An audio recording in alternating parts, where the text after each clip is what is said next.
Toffees to the tractor boys, the eagles to the seagulls. Gunners, bees, hammers and magpies. Premier League teams have got a load of crazy nicknames. Ever wondered where they came from?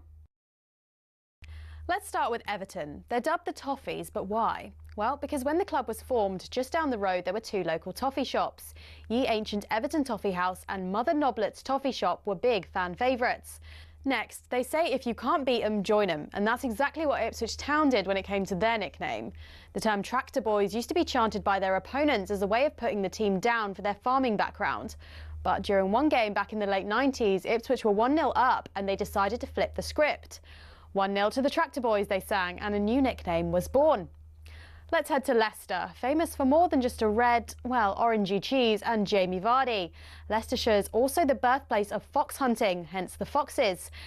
Next up, turns out apples are not the only fruit that don't fall far from the tree. Bournemouth's nickname, the Cherries, comes from the fact the club's stadium was originally built right next to a bunch of cherry orchards. This next story actually involves two club nicknames. It started with Crystal Palace. They were having an absolute nightmare run back in the early 70s. They'd been relegated after a terrible spell and manager Malcolm Allison decided enough was enough. He wanted a new nickname, something strong, fast and destined for success. Something exactly like an eagle. But there's more to this one.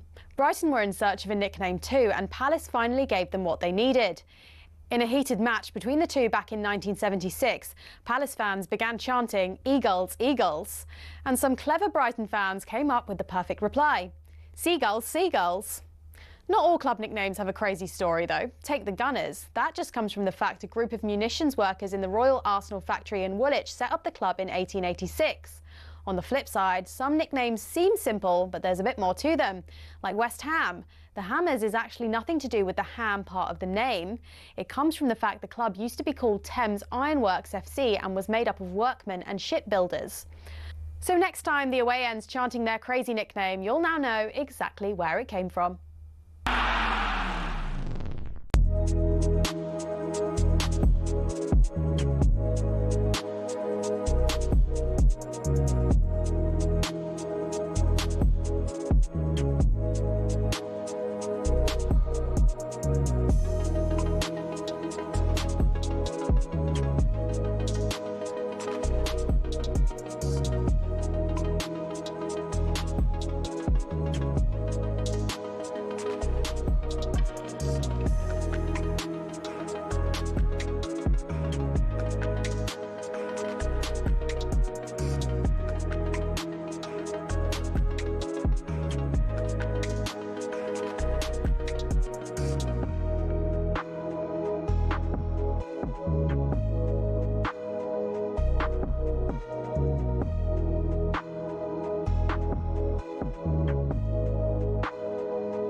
Good morning, coming up to 5 minutes past 6 o'clock, talkSPORT Breakfast with Arnold Clark. Make your own car deal online, all with a few clicks. They make buying your next car easy peasy. Alan Brazil with you for 4 hours with Dean Saunders. Dino, morning. How morning, are we? Al. Very good, yeah. Very good. What's been happening in the last few days? Golf yesterday. Yeah, the where? Tony Jacklin Classic. Oh, lovely. At the Belfry. Yeah? Woozy was there. Was he? Yeah, Tony Jacklin looks good. I know he does, yeah. Yeah, and Woozy still swings. Yeah. Like strikes the ball. You can hear it. Yeah. Bang. Yeah. Well, he won the Masters, didn't he? Yeah. Oh, no, top player. So, yeah, there was a few there. See, who did I see there? Nigel Jemson was there. How'd you play? Not very well. The last 4 holes, I parred the last 4 holes, but I didn't. Do you know around the greens, because they've got a big tournament coming in 3 weeks? Yeah. Around the greens, the rough. Oh, rough. The rough. Like you could lose your ball. Yeah. Missed the green by 12 inches. And Where it was is like that against? rough. This is, the Belfry. Oh, the Belfry, right? Yeah. Okay. And we played on that Ryder Cup course. I played murder, but I did birdie the last. A miracle. What, at the Belfry? Yeah. Over the water twice? But I played terrible. Did he? Yeah. It was hard yesterday. But it was good, though. Good weather. We Craig the caddy, he's Martin Cameron's caddy. Yeah. He texted me yesterday. He was at the JCB. They tell me he's beautiful. Lovely. I've played and they there. had talkSPORT going all morning, which is great. Did they? Yeah. That's the lovely people on what do you call it? The out in Soho, the Bamfords, great racing family. You Toxida. Yeah, they tell me that the course is magic. It's amazing how you turn off the road, the A50 from Derby to Utoxeter. You turn off it. I know that road, yeah. And within 2 minutes, it's like as if you're in Las Vegas. Is that right? White sand, like championship golf course. Yeah, brilliant. In the middle of nowhere. Well, I came in this morning, Billy the cab, and they've shut their Limehouse link going south. They just don't tell you, you know what I mean? It's an absolute joke, and it just costs you another 8-9 minutes. It must be murder living in London. Well, I came up, right, I don't know if I said it yesterday, but I came up from Suffolk Wednesday morning early, and at 4:30 coming out, and this doesn't affect people up north, so I apologise, but people in the south coming up to London from Dover and all places like that, and, the ferries, at 4:30 in the morning from the Dartford Tunnel right up to almost Brentwood, A12 turning, was one lane, chock-a-block, 4:30 in the morning. I just don't know what they're doing with the roads. They don't know what they're doing with the roads. I've given up trying to drive home late at night now. Oh, well, coming in here late at night, that's what I have to do early in the morning. Yeah, they shut all the roads. If I come in the morning, fine. But late at night, they just close everything. Yeah. I suppose the argument is that, there's less disruption at 4 in the morning. So we're going to do the work then than do it 4 in the afternoon. So yeah. Anyway, before we go any further, the Lions squad has been announced for the second test against the Wallabies. And Dino, you can rejoice. Here we go. Here we go.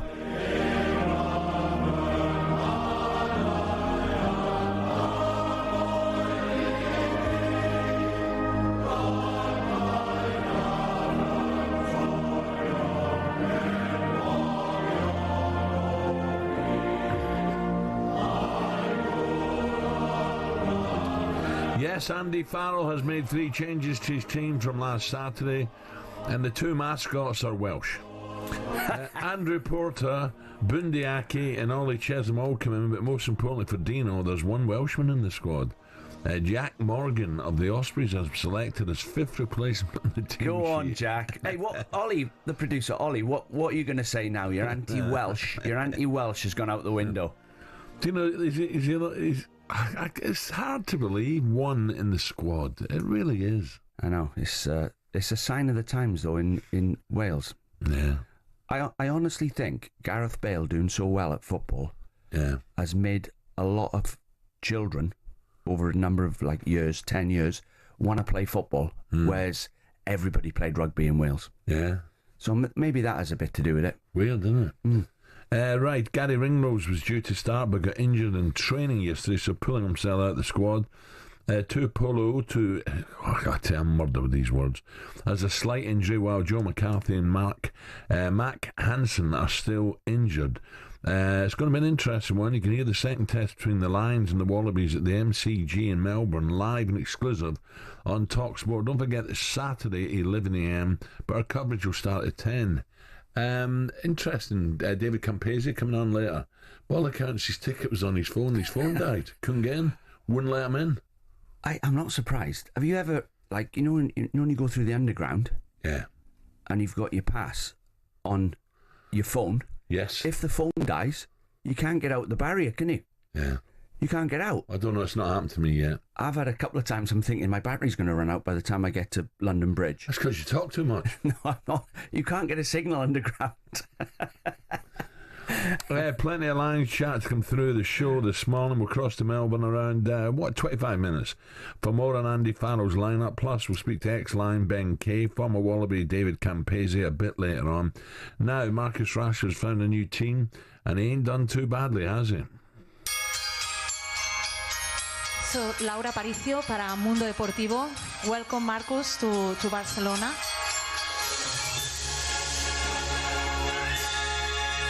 It's the perfect place to go and win the biggest trophies, and you see with the team last season, they have a very young team, ambitious team, and I want to come here and add my qualities, my personality, and try to improve the team and help them win. I had this perfect dream. Sueño me envolvió. This dream was me and you. He's got no excuse now. He'll get the ball in the right areas.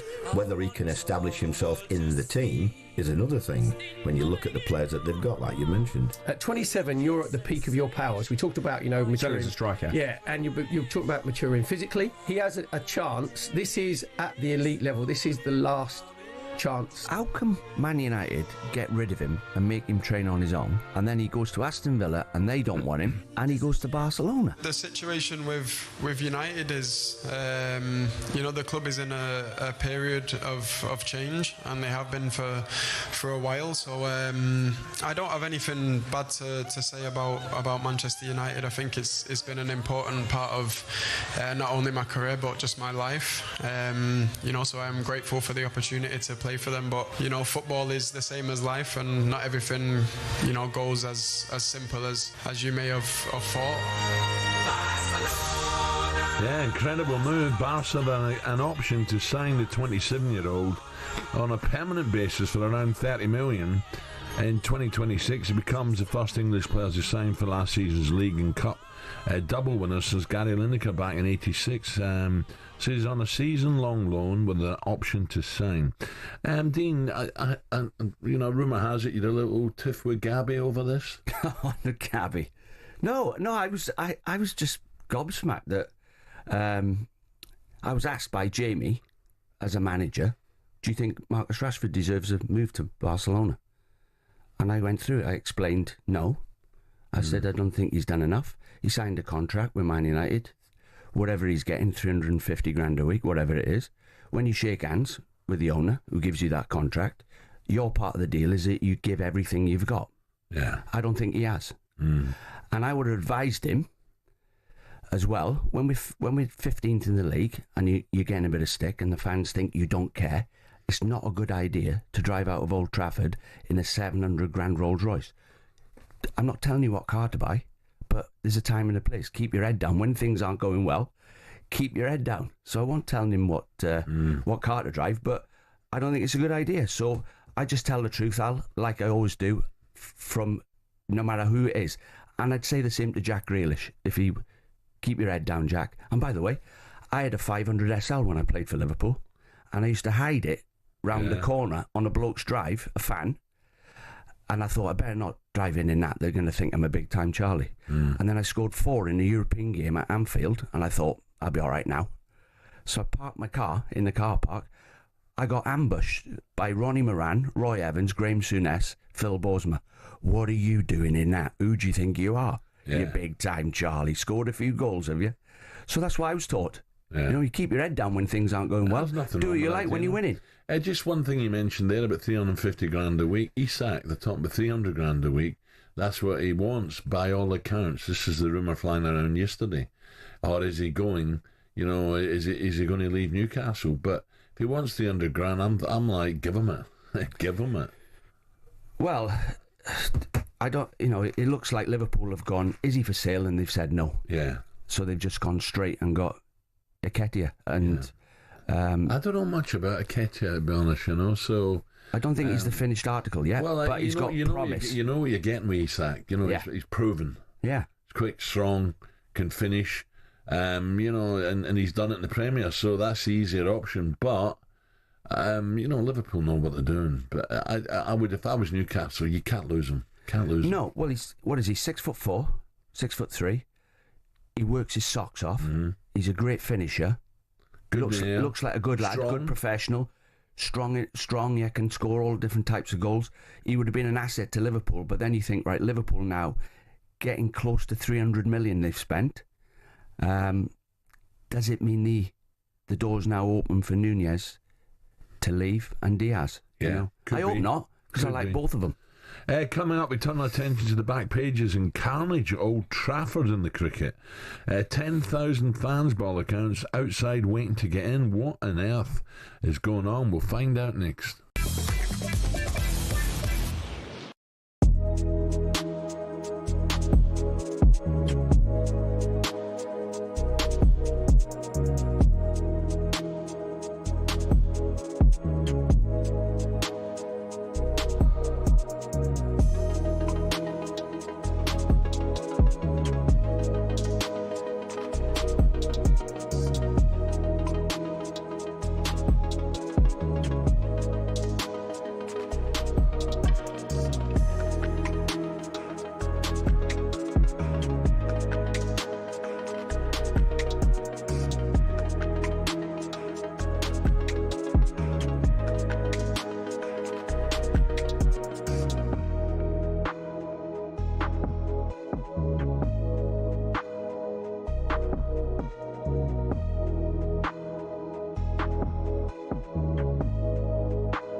Yes, talkSPORT Breakfast, Alan Brazil and Dino. Someone whose birthday didn't get off to a great start was legendary actor Danny Dyer, who revealed that his wife Joanne bought him a B-Day. Oh, what?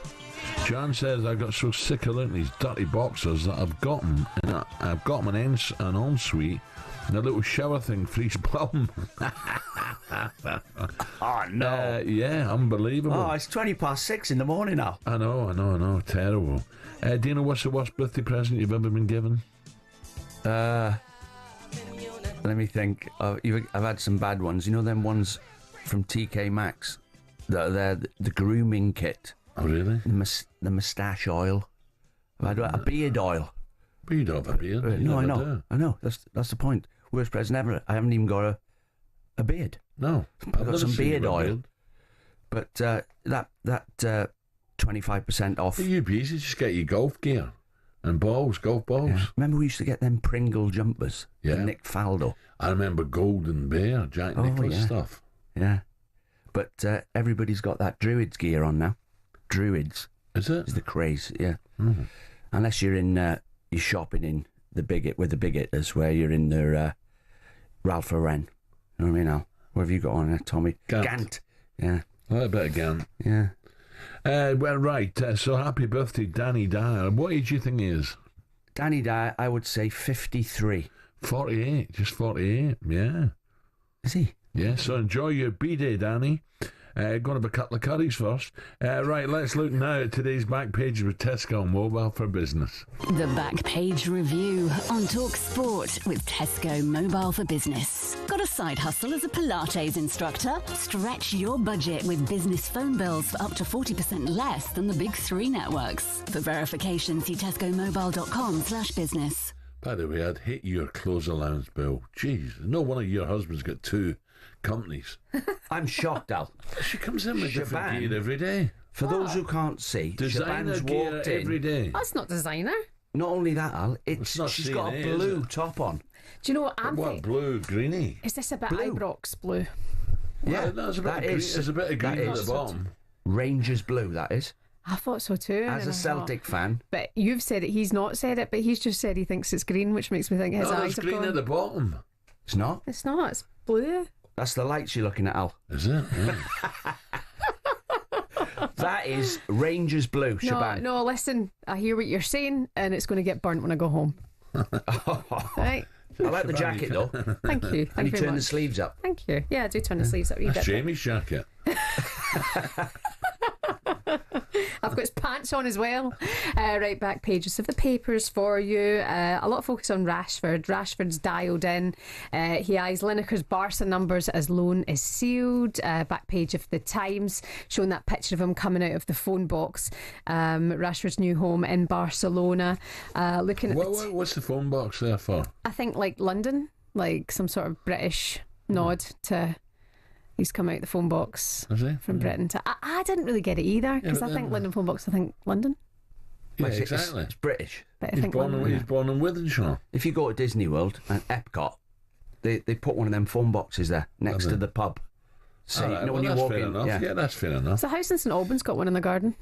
I just pass by it sometimes. I think it's quite hey, cute. they'll be worth a few quid in a It few would years. be. Would be, yeah. Marcus Rashford has one. Marcus Rashford made the biggest call of his career, emerging from a phone box to declare he wants to be Barcelona's greatest British player.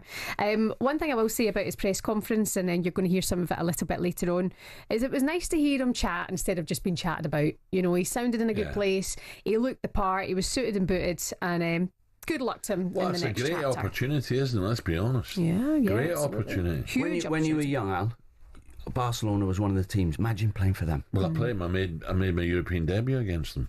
Nou Camp. Hey, did Johan Cruyff wear number 14 at Barcelona? Don't know, but that was his number 14. That was his But number did he for wear- Holland. I played against a guy who was top centre forward, a guy called Hans Krankel, Austrian Yeah. centre forward, all left foot. Good player, really good player. Really? What remember players used to say, have you done your hands Krankel? Yeah, exactly. Your yeah. ankle. Yes, yeah. True. What a chance he's got now, though. Absolutely. Playing for them. Yeah, good luck to him. Also, just below the Rashford stuff in The Sun, Mad on Rod is the headline. Xabi Alonso hopes to lure Ballon d'Or holder Rodri to the Camp Nou. Real Madrid are ready to table a sensational £100 million bid to lure Man City star Rodri. Now, obviously, we know he's been struggling with his fitness following his injury that he suffered last year. But this is an interesting one. You look concerned. Why is Well, that? that'd be a disaster for City. I've done my ACL, and normally you're 6 months, near enough to the day, you're 6 months out, depending on your shape. And obviously he's a big fella. He's had his ACL done. Do you remember how he done it? Trying to head a corner out? No. Near post. Seems ages Just ago now. twisted. And it looks to me as if something's not quite right with it.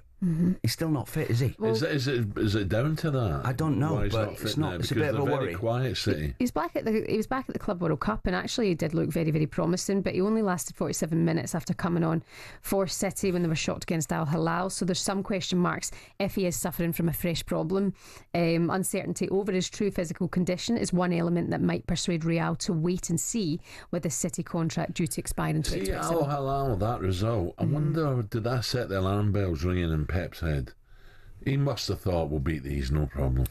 He must have done. But obviously they've missed him, drastically missed him, and that'll be the biggest. They've signed all these new players. If he's not fit, that's the piece of the jigsaw that's missing for him, Rodri. So fingers crossed for him. I hope it's nothing to do with his knee. It was the ACL injury happened in the game against Arsenal, didn't it? And it was Yeah. almost after that game things started to really go downhill without him. He is that player. I think he's the exception to the rule, Rodri. It was remarkable, the run they had after that. That's what I'm saying, like it all just fell off a cliff. One player can't make that huge difference, can he? Or can he? Well, it's the first time I've seen it at a top club with the squad they have. Well, all of a sudden, you could counter-attack Man City, and they used to pride themselves on it, that Rodri was always stood. When they lost the ball, he was always stood in the right place, so he made the opposition make the extra pass. The ball went wide. All of a sudden, teams started coming through the middle of Man City like a sieve. It was down to him. I just think aerial City struggle, and I don't know why. When the ball goes wide, you think, and they get the ball in the box, bang. Like Al done. And I can't believe that. They had a few injuries at the back as well, Al, and they were playing youngsters. Yeah. And if you're Man City and you can only lose, Liverpool lost 2 games, you can't have kids learning at your expense. But you do think about a fit Rodri next season. Will it be the difference for Manchester City? Well, it's going to help, that's for sure, if he gets back to anywhere near his fitness. Elizabeth Eamon, back page of the Times today. Very late fans blamed for the queues at the test. So if you're watching the late fans, 10,000, I'm not having that. Yeah, Lancashire said in a statement, we saw nearly 9,000 supporters arrive at the ground very late, despite encouraging early arrival, with all bags subjected to search on entry.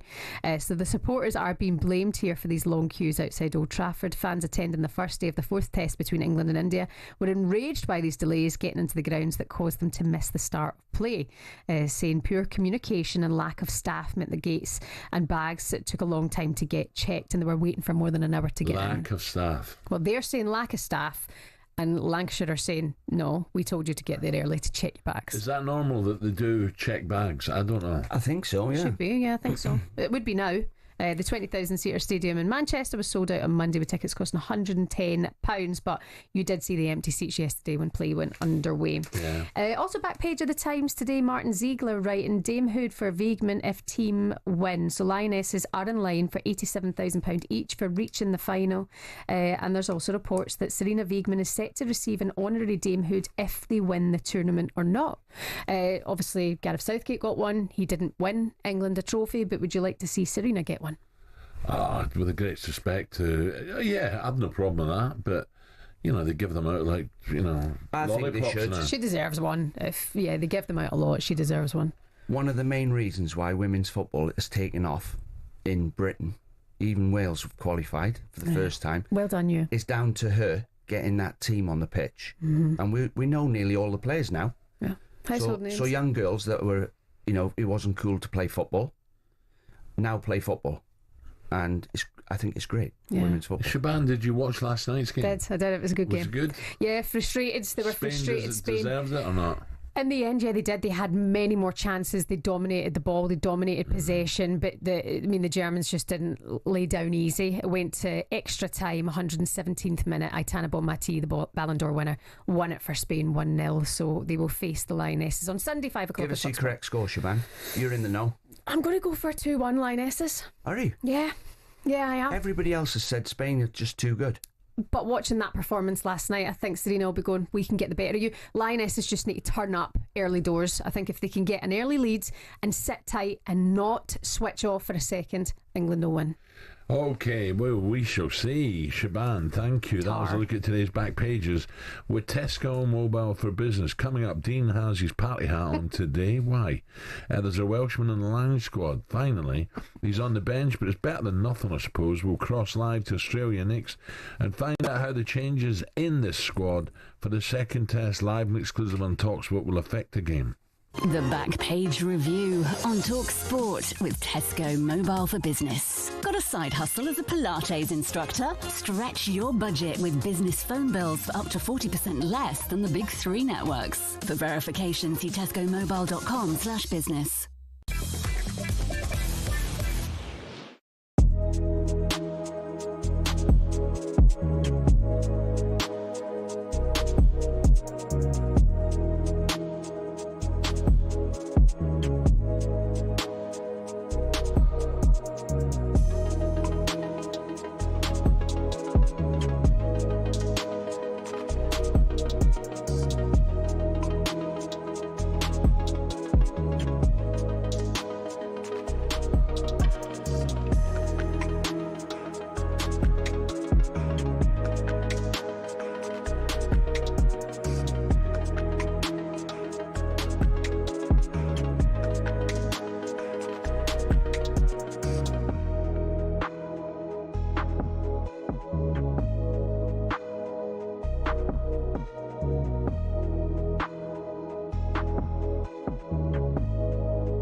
Every spring, sports fans in Europe come together to celebrate arguably rugby's biggest annual tournament, the Six Nations. But why is it the home nations, plus France and Italy, and no one else? It all started back in 1871 when Scotland beat England in the very first international rugby match. A few years later, when they could field a team, Wales decided they'd host England and an idea was thought up. With Ireland keen, they formed the Home International Championship, which ran from 1883.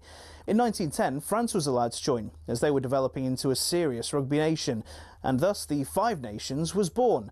France had an interesting history with the championship. They were actually booted out for paying their players in 1931, when the home nations were keen to keep it amateur. After World War II, though, France were let back in, but it remained a closed shop for more than 50 years. And when another country was let in, it was only really because the Five Nations hand had been forced. Italy was developing into a serious contender, beating Scotland, France and Ireland twice in the same year, meaning in 1999 officials got together and said yes to Italy, and it became the Six Nations. So what changes, if any, come next? 7 nations? 8? A promotion and relegation system? Or should we leave it alone and let it remain the great rugby tradition it's become?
.34 now. It's time for a bit of this. 10k for Coldplay.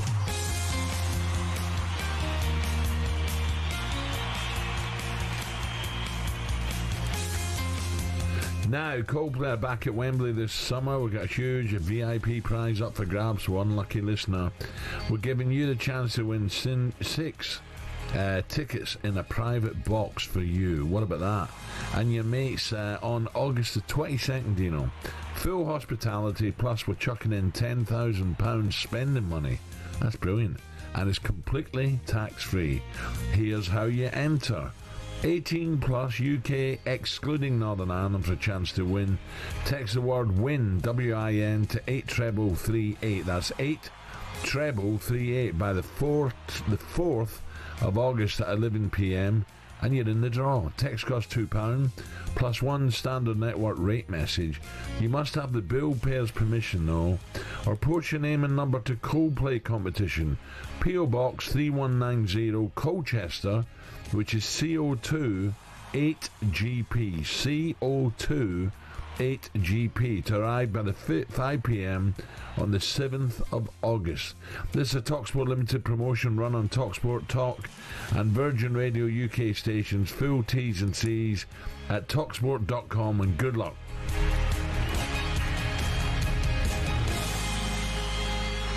Now, Alexander Isak has been on the man on everyone's lips this summer. Reportedly, he has been forced to train alone by manager Eddie Howe. Is that true, or is that an injury?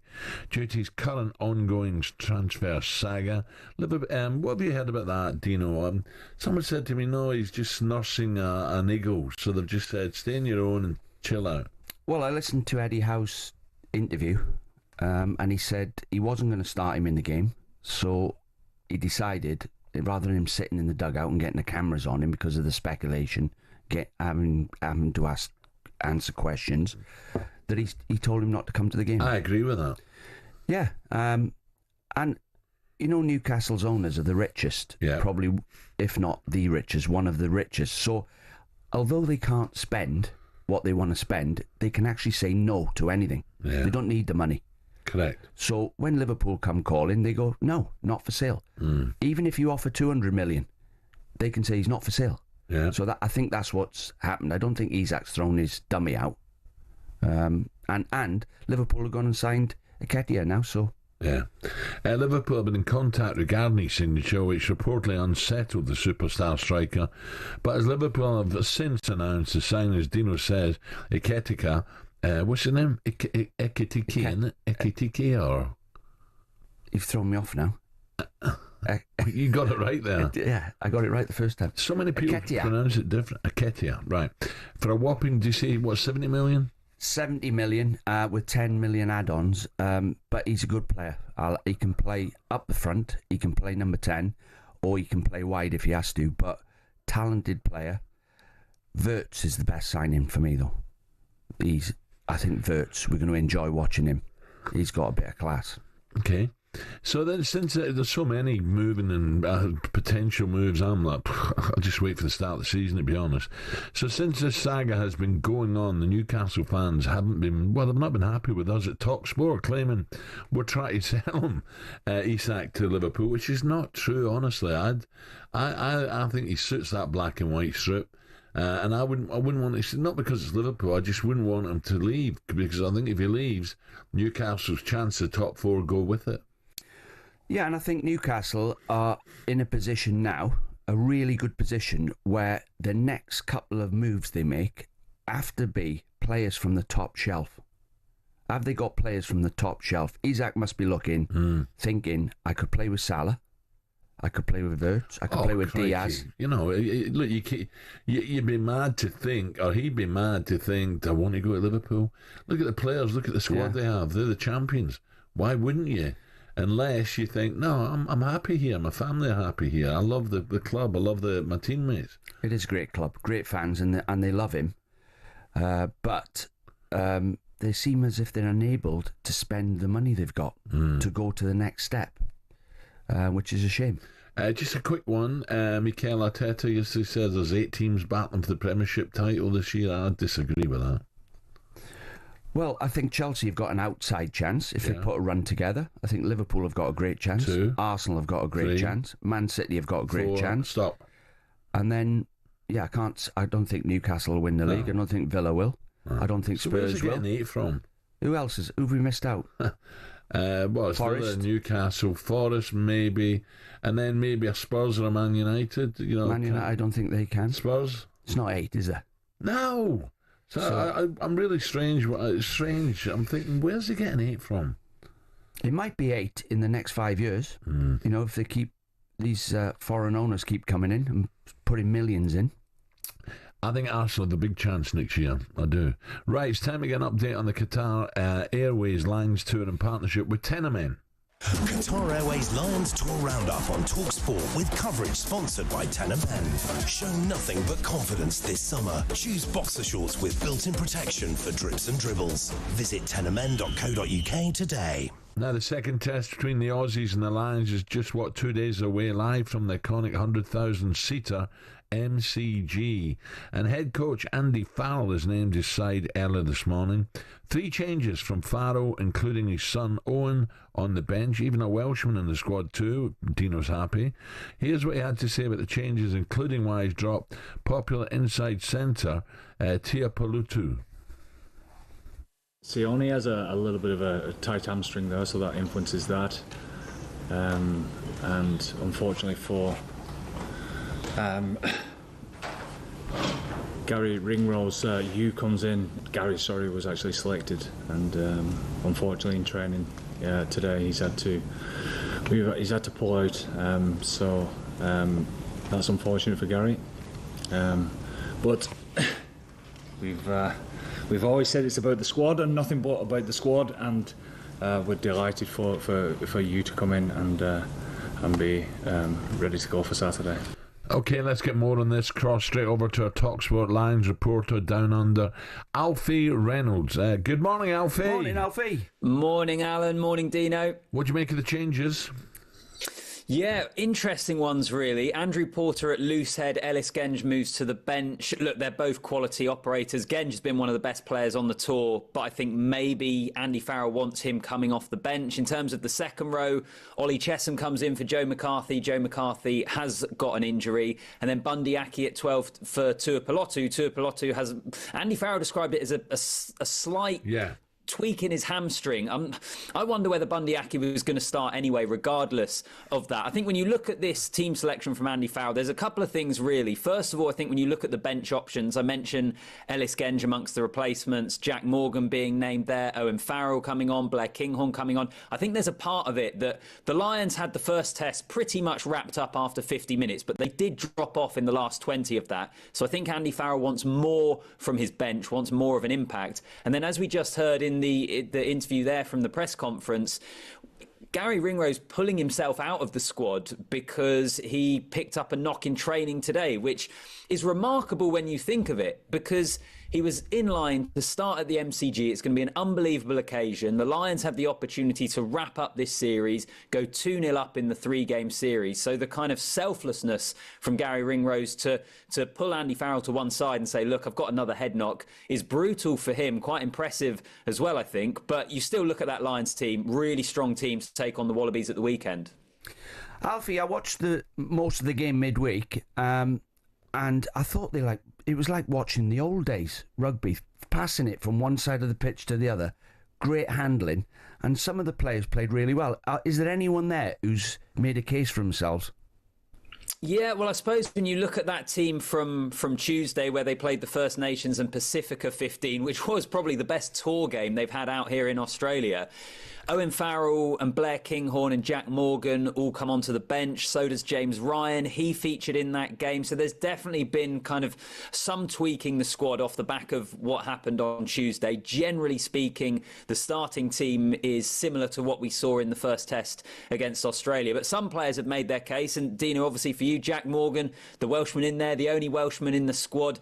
The first test last Saturday was the first Lions test match in over 100 years where there had been no Welshman in the actual test 23. So good to see him come back in. He'll get a go this Andy weekend. Farrell, Alfie. Sack him for that. So, Alfie, the Wallabies now looking at that Pacifica test or the match. Surely they've got to come out all guns blazing, be more physical on the lines. Definitely, and the Wallabies have also named their team for Saturday today. Will Skelton and Rob Valentini come back into the pack. That is an injection of power, and they've gone for a 6-2 split on the bench, so 6 forwards and 2 backs replacement. That is also, I think, geared towards combating the Lions' power, because the Lions, I thought, blew them away in the first half in Brisbane last weekend. Wallabies didn't look like they could cope with them. They have to be better physically. I think they will be. Their team selection points towards that. It looks like a much stronger Wallabies side, and they've got to. The series is on the line here at home. They have to put in a much better performance, and I think they will. I think they'll look at the Tuesday game where the Lions were pushed against that First Nations and Pacifica side, who really took it to the Lions physically. They took them on at the set piece. They were a lot more in their faces. I think you'll see a better Wallabies performance on Saturday. Alfie, nice one. Don't forget, you can hear the blockbuster second test between the Lions and Australia unfold live and exclusive here on talkSPORT this Saturday. Our coverage starting from 10 a.m, and that was all thanks to Tenor Men. Qatar Airways Lions Tour Roundup on talkSPORT with coverage sponsored by Tenor Men. Show nothing but confidence this summer. Choose boxer shorts with built-in protection for drips and dribbles. Visit tenormen.co.uk today.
11 minutes to 7 o'clock, talkSPORT Breakfast with Dino. Some of the headlines you're waking up to this morning. So Marcus Rashford emerged from a traditional UKA red telephone box during his Barcelona unveiling, pictures going to tell his new fans that the move is a dream. England benefit from an injury to India's Pant, great batsman, on a hard-fought opening day of the fourth test at Old Trafford, who was hit on the foot by a Yorker from Chris Wokes. India 264 for 4 going into day 2. Do you know what sort of score is that? 264 for 4. It's not bad, is it? No, I think par would be 350 all out. Not bad for both teams. 350 all out. But, I mean, did you see the blow he got on his foot? No. It looks like he's broke his metatarsal. There was a big lump on the outside of you.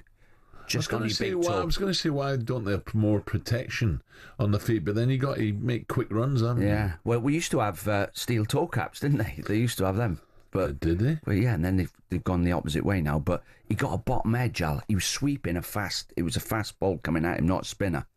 And he swept it, got a bottom edge straight into his metatarsal. So hopefully he's not broke it. But between 9,000 and 10,000 fans couldn't get in Old Trafford. What's all that about then? Well, they're blaming, the fans are blaming bag searches, security, lack of staff, whereas Old Trafford are saying, no, they should have got there earlier.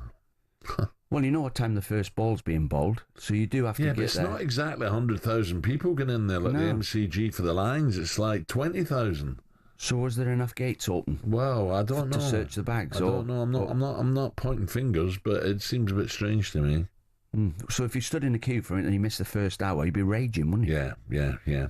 It'll be, and what about the punters already seated, enjoying themselves, and people keep coming in? For the first hour. That's not good either, is it? It'll be a repeat of the 2023 Women's World Cup final this Sunday after Spain got past Germany in extra time last night, 1-0 to set up another showpiece clash with England. Former Lioness Leanne Sanderson was on co-commentary duty for talkSPORT last night and said she sees chinks in the Spanish armour. Judging by how Spain played tonight, I fancy our chances. I mean, England have been quite underwhelming in this tournament. We keep saying it, not the best performances. But I think the last 2 games Spain have played, they've not been at the races. So I fancy England rest up because we looked tired yesterday. These Spanish players, they have the best players in the world, I have no doubt, but we have to be on our game. We cannot start the game the way we've been starting the other games. First 20 minutes we've started so slowly, so poorly, and we can't do this against this Spain team. But after this game, and after watching them against Switzerland, I fancy our chances. There you go. It'd be interesting to see the sort of crowd. Someone was saying the other day they were watching, went through town, and they thought the pubs would be packed. They weren't. Very quiet. Well, they're in the final again. Yeah. By the way, have you watched Lauren James play? No. She's like a proper player. I think she's the best player they've got. She's only young, but she shows bits of talent, skill, a football brain. I think she's their best player. She could unlock any defence. talkSPORT will be in full Lioness mode this Sunday ahead of live coverage from Jacob Park in Basel.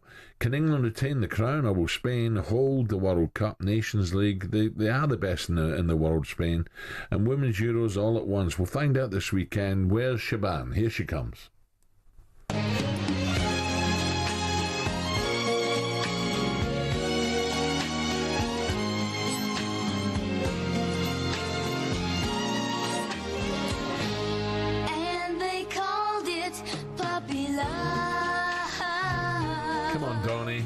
How's it, Marie? You're Marie, I'm Donny. The Osmonds, remember them? Yeah. Did you ever watch the show, the Osmond show? Yeah, we did, yeah. All those years ago, yeah. When was that then? What era? The same era. Was it not the same era as the Cassidy family, whatever they were called, Yeah. David Cassidy? Remember one of the Osmonds sang Crazy Horses? Remember that? Yeah. Did they not do the show in Vegas? The Marie, Donny and Marie For Osmond years. did it? Yeah. They still do it now. Talented family. Very much so. We are playing Puppy Love. Why? No idea. When we started playing it, did you just automatically think of Hugo? No. How is he doing? Fine. How old is he now? He's 6. Is he only 6? Yeah, he's fine. Oh, yeah. Well, there's a story in the papers today that dog owners claim their pets have a sixth sense and how they feel. Almost half say their pooch has reacted to how they were feeling before they showed it outwardly. Does Hugo know when you've had a good day or a bad day? Oh, yeah. What's he do? He puts his paws over his eyes. Oh, no. You don't believe all that rubbish, do you? Al, I'm surprised Absolutely. Hugo don't go in the fridge and pass you a bottle of Peroni when you come in. That'd be a very well trained dog. There are probably dogs out there that can do that. Oh, no, he's well, you get used to every dog you have, don't you? But this one's a bit special. Hey, Shaban, did you know wolves, if they attack you, they go for your stomach? They can smell the food you've eaten. Jesus, Dean. Wolves, yeah. It's 5 to 7. I'm thinking about getting mauled by a wolf. No, they know everything. They sense, they can smell your anxiety. Right. Dogs. Mm-hmm. They can sense when you're not, like you just said, but they can also smell what you've eaten. Everything. So a wolf can smell what you've eaten. And they go for pie and chips. Like, straight in there. Unless you're a vegan or veggie or something, maybe they wouldn't be interested. Oh, don't start. Maybe that's a good point.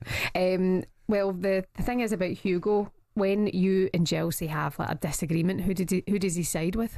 Oh, he'll always go to his mum. Does he? Yeah, well, she walks and feeds them. You know, they're not daft dogs. No, this is very true. There's also a report going around today. A study's found that women sleep more peacefully next to their dogs than they do men. Dogs provide comfort, security and fewer sleep disruptions, unlike human partners who might snore, move too much or steal the covers. So dogs prefer what? Or no, women prefer sleeping next to a dog than sleeping next to the husband. I'm not sure about that. My mate said to me the other day, I'm Where are you sure. going with this? He said, my wife, I said to her, Dino, I'd rather sleep with your dog than sleep with you. I'm sure the dog loves me more than my wife. Yeah. And he said, well, I locked them both in the boot overnight, opened the boot, and guess who was pleased to see me?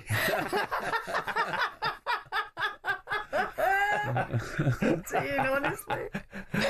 It's a joke, by the way. You know what I mean? I didn't really.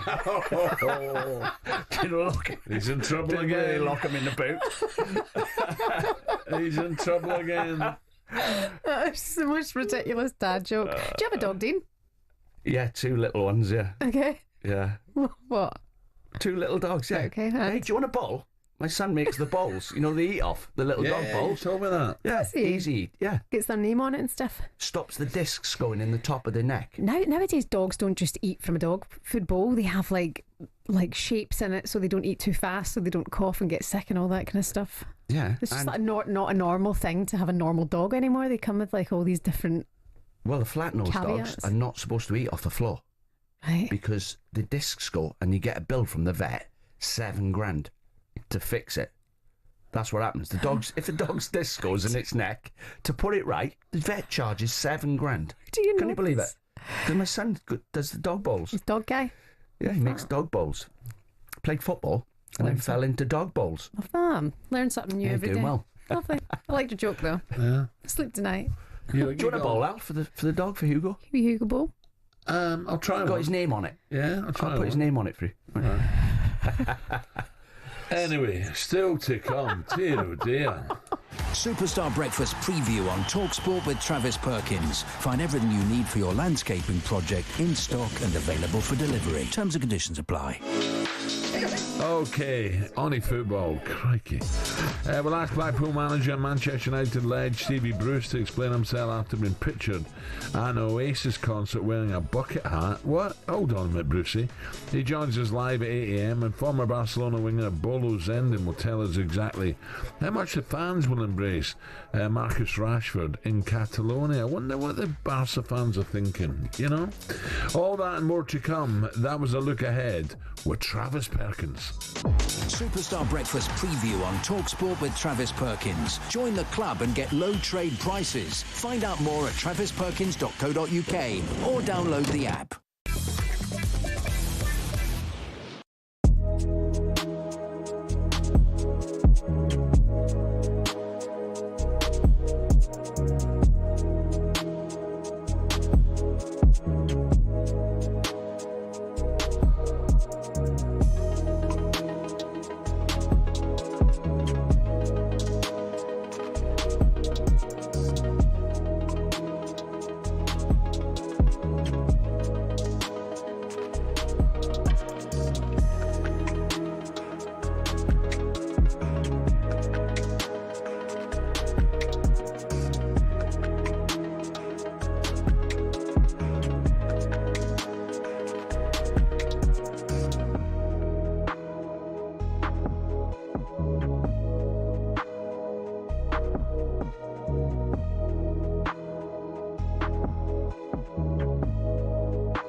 another one. Yep, Liverpool have added to their summer spending spree by splashing 69 million quid on striker Hugo Ekitike. It's another big signing for Liverpool, continuing their phenomenal summer that's also seen them add the likes of Florian Wirtz, Milos Kerkez, Jeremy Frimpong as well. And Liverpool not done yet. They could add another attacker. Diaz and Nunez could leave. He's on his way to join up with the squad on their pre-season tour in Hong Kong. And award-winning football writer Henry Winter told us before the signing was announced that he's a great prospect, but not the finished article yet. When they say the best ability is availability, he played 64 of the 66 games during his time at Eintracht Frankfurt. I think physicality might need a little bit of work on. The finishing might need a little bit of finessing.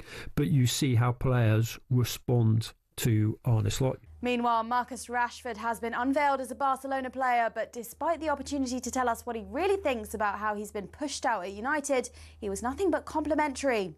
I don't have anything bad to say about Manchester United. I think it's been an important part of not only my career but just my life. So I'm grateful for the opportunity to play for them. But football is the same as life, and not everything goes as simple as you may have thought. Former Crystal Palace owner and talkSPORT's most opinionated staff member Simon Jordan has weighed in on the move. I think he's very fortunate to have landed at one of the elite football clubs in Europe, because I think currently, with his performance, with his attitude, with his disposition, with the way that he's left Man United and the way that he did interviews with Henry Winter last December talking about leaving, I think all lead you to the conclusion that this is a player that potentially brings more problems than he brings solutions. Meanwhile, we now know who England will face in the final of the Euros on Sunday, live on talkSPORT. And you might be getting a sense of déjà vu. Spain have reached the European Championship final. For the first time in their history, they've beaten Germany. And the Euro 2025 final will be a repeat of the World Cup final.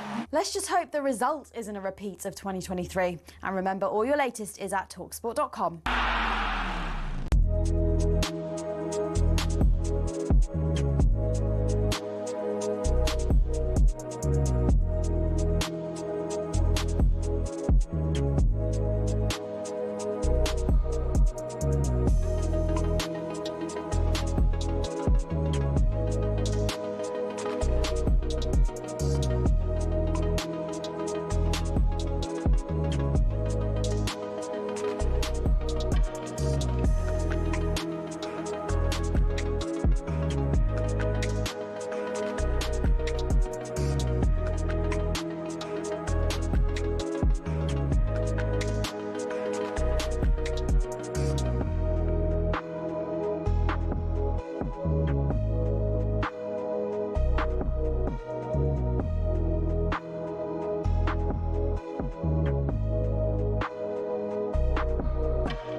@7 talkSPORT breakfast with Arnold Clark Art. Buy a card and opt in to Arnold Clark Rewards to enjoy access to great giveaways and everyday perks. Dean Saunders with me on the way for you this morning. After an interesting day one of the fourth tests from Old Trafford between England and India, former England head coach David Lloyd will join us to look ahead to day two. I wonder Bumble now, he gets there too early, doesn't he? He wouldn't have any problem getting in. And we'll cross over to Spain and talk to former Barca midfielder Bolo Zenden after Marcus Rashford sealed his loan move to the Spanish Giants. Marcus has spoken on why he felt it was the right time to leave United. You know, the situation with United is, you know, the club is in a period of change, and they have been for a while. So, you know, I don't have anything bad to say about Manchester United. I think it's been an important part of not only my career but just my life. You know, so I'm grateful for the opportunity to play for them. But you know, football is the same as life, and not everything, you know, goes as simple as you may have thought. And yeah, this is my next step, my next chapter, and I'm fully focused on this, and trying to improve myself and help the team win trophies. That's where I'm focused right now. So yeah, I don't have anything to say about Manchester United. I just wish them all the best. Yeah, he speaks well. I just hope he knuckles down now, you know, keeps that pace. Gets involved, works hard. Yes, I want him to do well. You know, people with ability and pace, and the way, you know, when he was at his best. Do you know what I mean? You know, why shouldn't he do well? I just, you know, it's difficult. When you start losing your way, you forget to put the work in. Yeah, and I used to love watching Dele Alli play. You know what I mean? And he's just, for whatever reason, Dele Alli's just disappeared. And I was hoping that wasn't going to happen to Marcus Rashford. He's got a great chance there now. He's playing with some great players. When you shake hands with the club and you agree a deal, they expect you to. All they expect from you is to give everything you've got. Yeah, and that's what he's got to do at Barcelona. Just give everything you got every day and every game. Well, here's one for you. See, Ashley Young signed for Ipswich, age 40. Good professional. Well, there you go. He's really looked after himself. Still playing when he's 40. Yeah. I mean, is Jamie 40? Jamie Hanna? Yeah. Don't know. I said to Jamie the other day when we were talking about Marcus, I said, it's a talent, you know. It's an actual talent to turn up every week. As a top player, that's why they're top players. They manage to turn up every week. And I said to Jamie, you couldn't do it when you played. I was your manager. You could play great games, but you couldn't manage it. He goes, I know. I couldn't do it. But yeah, Jamie was a great footballer, great left foot. But to turn up every week in the Premiership is a talent. Well, the Premier League, not the Premiership. Okay, let's move on. More than that, at 7:30 with Bolo's ending. But now, well, the season hasn't even started yet. Arsenal are in the thick of the news. Surprise, surprise. Now, has Mikel Arteta excuses have started already? I think it's a bit harsh, to be honest. Is the pressure all too much already for him? Well, all this has come about after Mikel's surprising recent comments that any one of 8 or 9 teams could win the title this season. I knew this would come back to haunt him.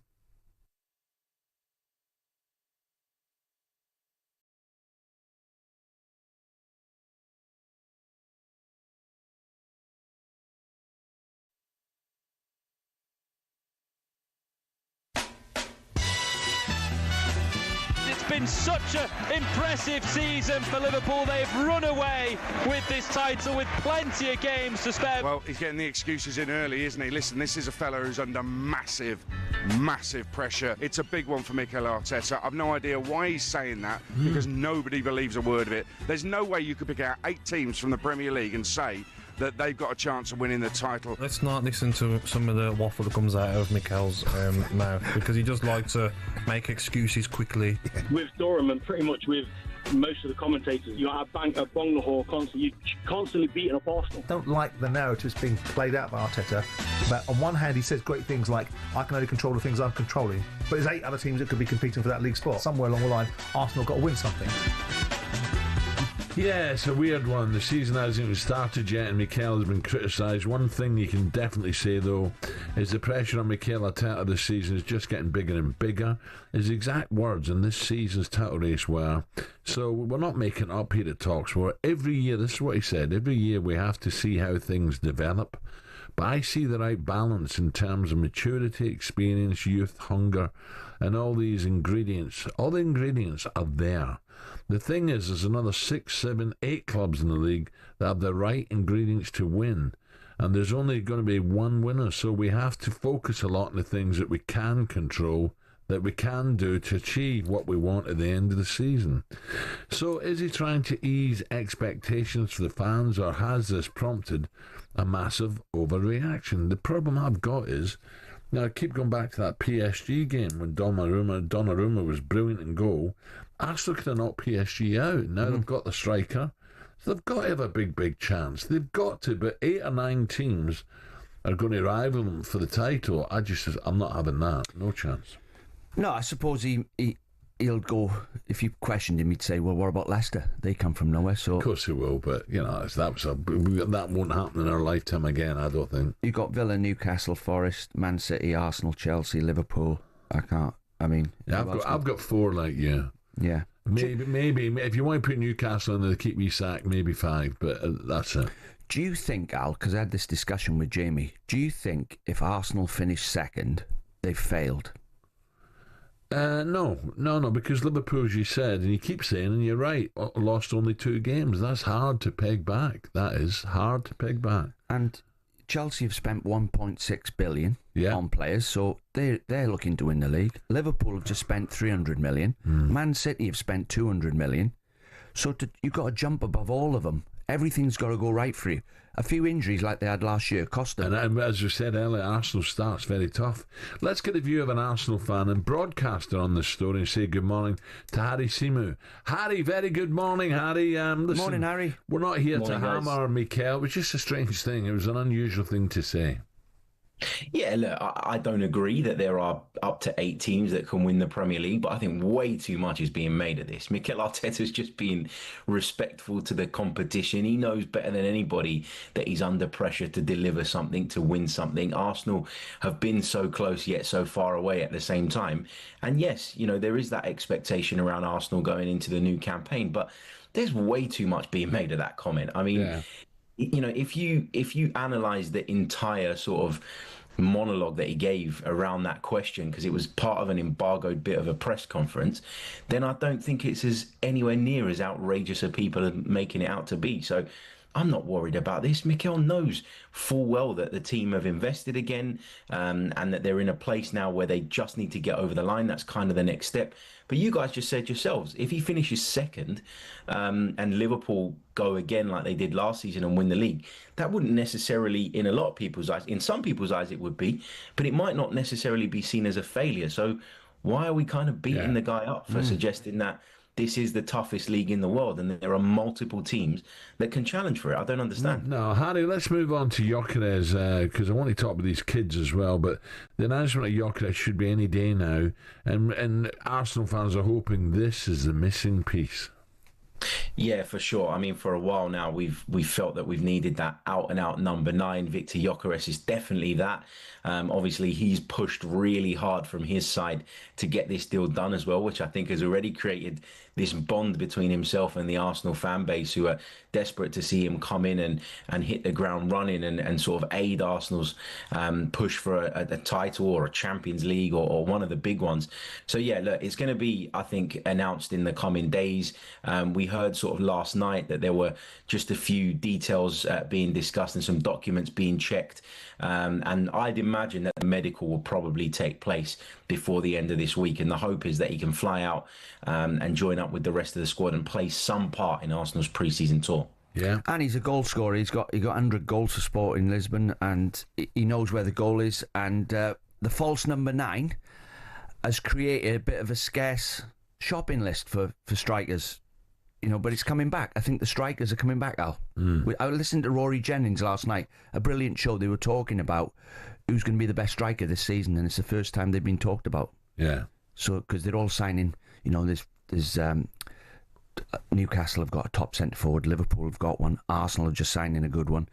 So it's going to be interesting next season. I think they'll be a bit more direct. What about, Harry, what about these 2 15-year-olds who featured against AC Milan? A friendly, yes, Max Dowman and Marley Salmon.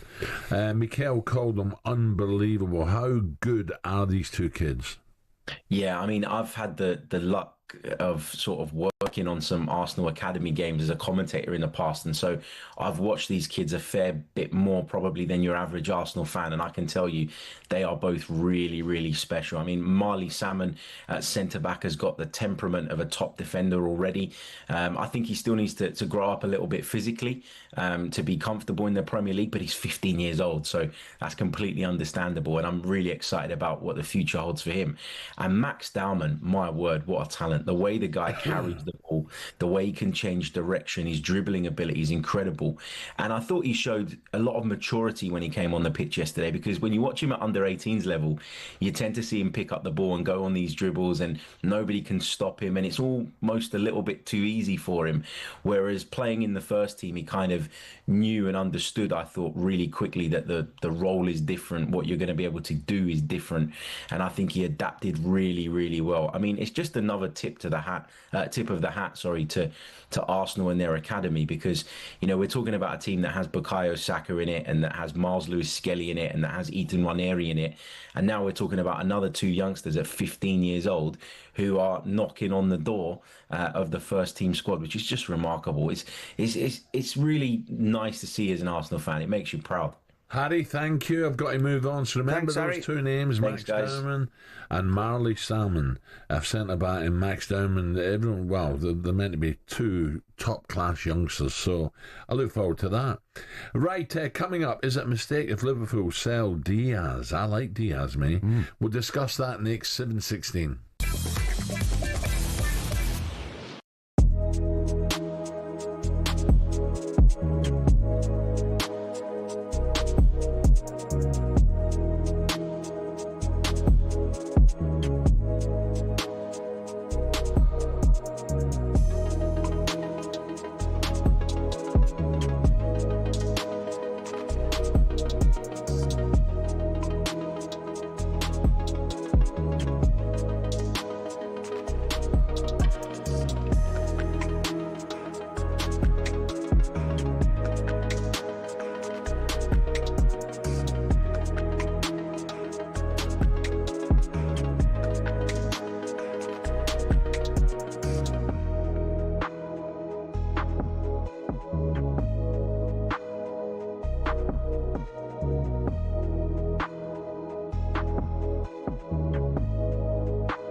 This is talkSPORT Breakfast 7:20. It's time to talk about this man. Here we go.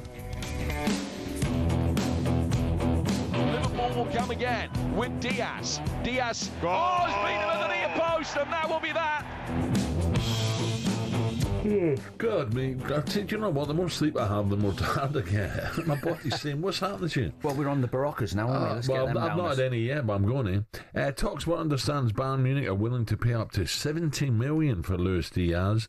The German champions are working on a new proposal for the want-away Liverpool star after having a £58.5 million bid rejected.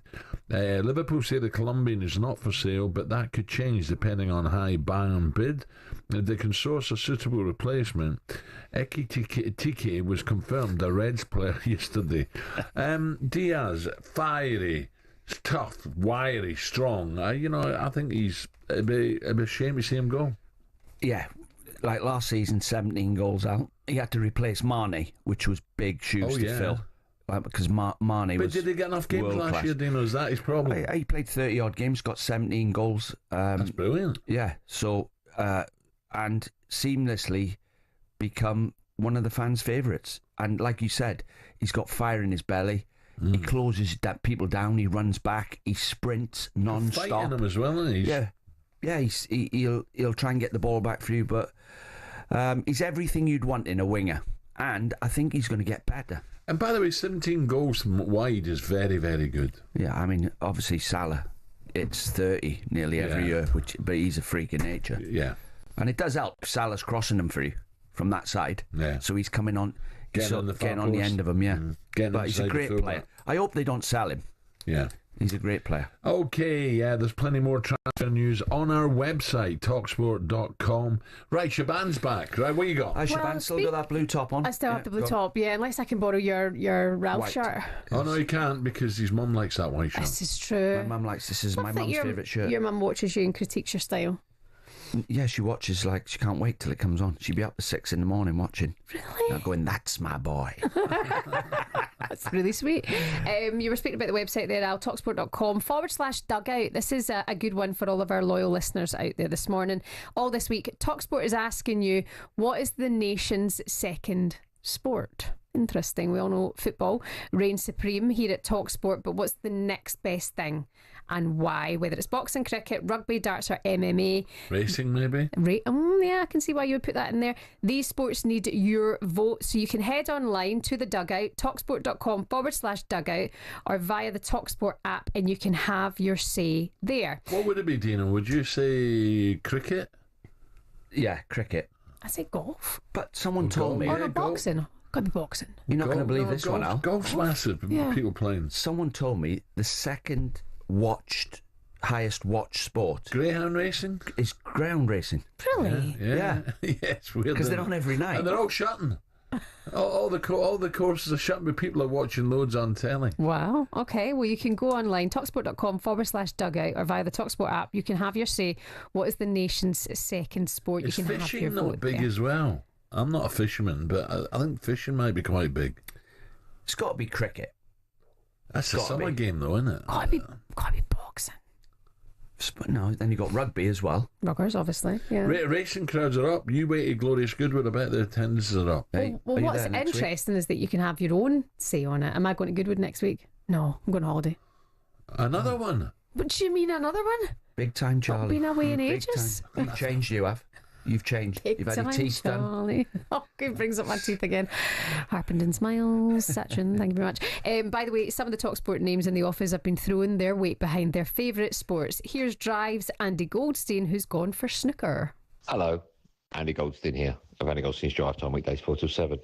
The reason I love snooker, or one of the reasons, there's lots of them, is because you've still got sportsmanship in it, and you don't get that too much these days in other sports, always trying to bend the rules or cheat or whatever you want to call it. But snooker, if a snooker player makes a mistake and the ref doesn't see it, or his opponent, straight away he's up on the shot and he'll tell the referee he made a mistake. You don't really get that nowadays. I also like tradition in sport. A lot of that is being lost. I love the fact that for the majors, they're still wearing the bow tie and the waistcoat and the dinner suit. I love that. And in Ronnie O'Sullivan, you've got arguably the most naturally gifted sports person ever on the planet, who's brilliant with his normal game when he's playing right-handed, but can be equally as brilliant left-handed. And there aren't too many sports people in the world that can do that. So that's why I love snooker. Andy, we were looking for a lot of one word snooker. Did he say he loves a bit of 147 or I'm on from 4 to 7? What was he? I like a whole shebang, but it's nearly 10 o'clock. But snooker, you used to be able to reel the players off, didn't you? You used to be able to reel them off. Terry Griffiths, Doug Mountjoy, Ray Reardon, Cliff Thorburn. Do you know what's massive now? Davis. Basketball. Everyone's into the basketball. Basketball, nah. Do you know oh no, seriously. I mean, is it not becoming like one of the fastest growing sports again? Paddle is. Paddle's coming for one of the fastest. But you don't get coverage of paddle yet, do you? Yeah, but it's coming. They're building courts everywhere. Yeah, you'd imagine the TV rights to that would be massive. But you can have your say on this, talksport.com/dugout to sign up and join the discussion. What is the nation's favourite sport? Can we get another presenter and kill another 20 minutes? Yeah, fun prizes are also given away every month, by the way, on the dugout. And you'll join now. You'll automatically be put into the next draw. It's for over 18s only. Terms and conditions apply. And you've got till 9 o'clock on Monday morning. So get voting. What is the nation's second favourite sport? You can have your say. talksport.com/dugout. Okay, we're going to talk Barcelona coming. Nick Shaban, thank you.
Another one.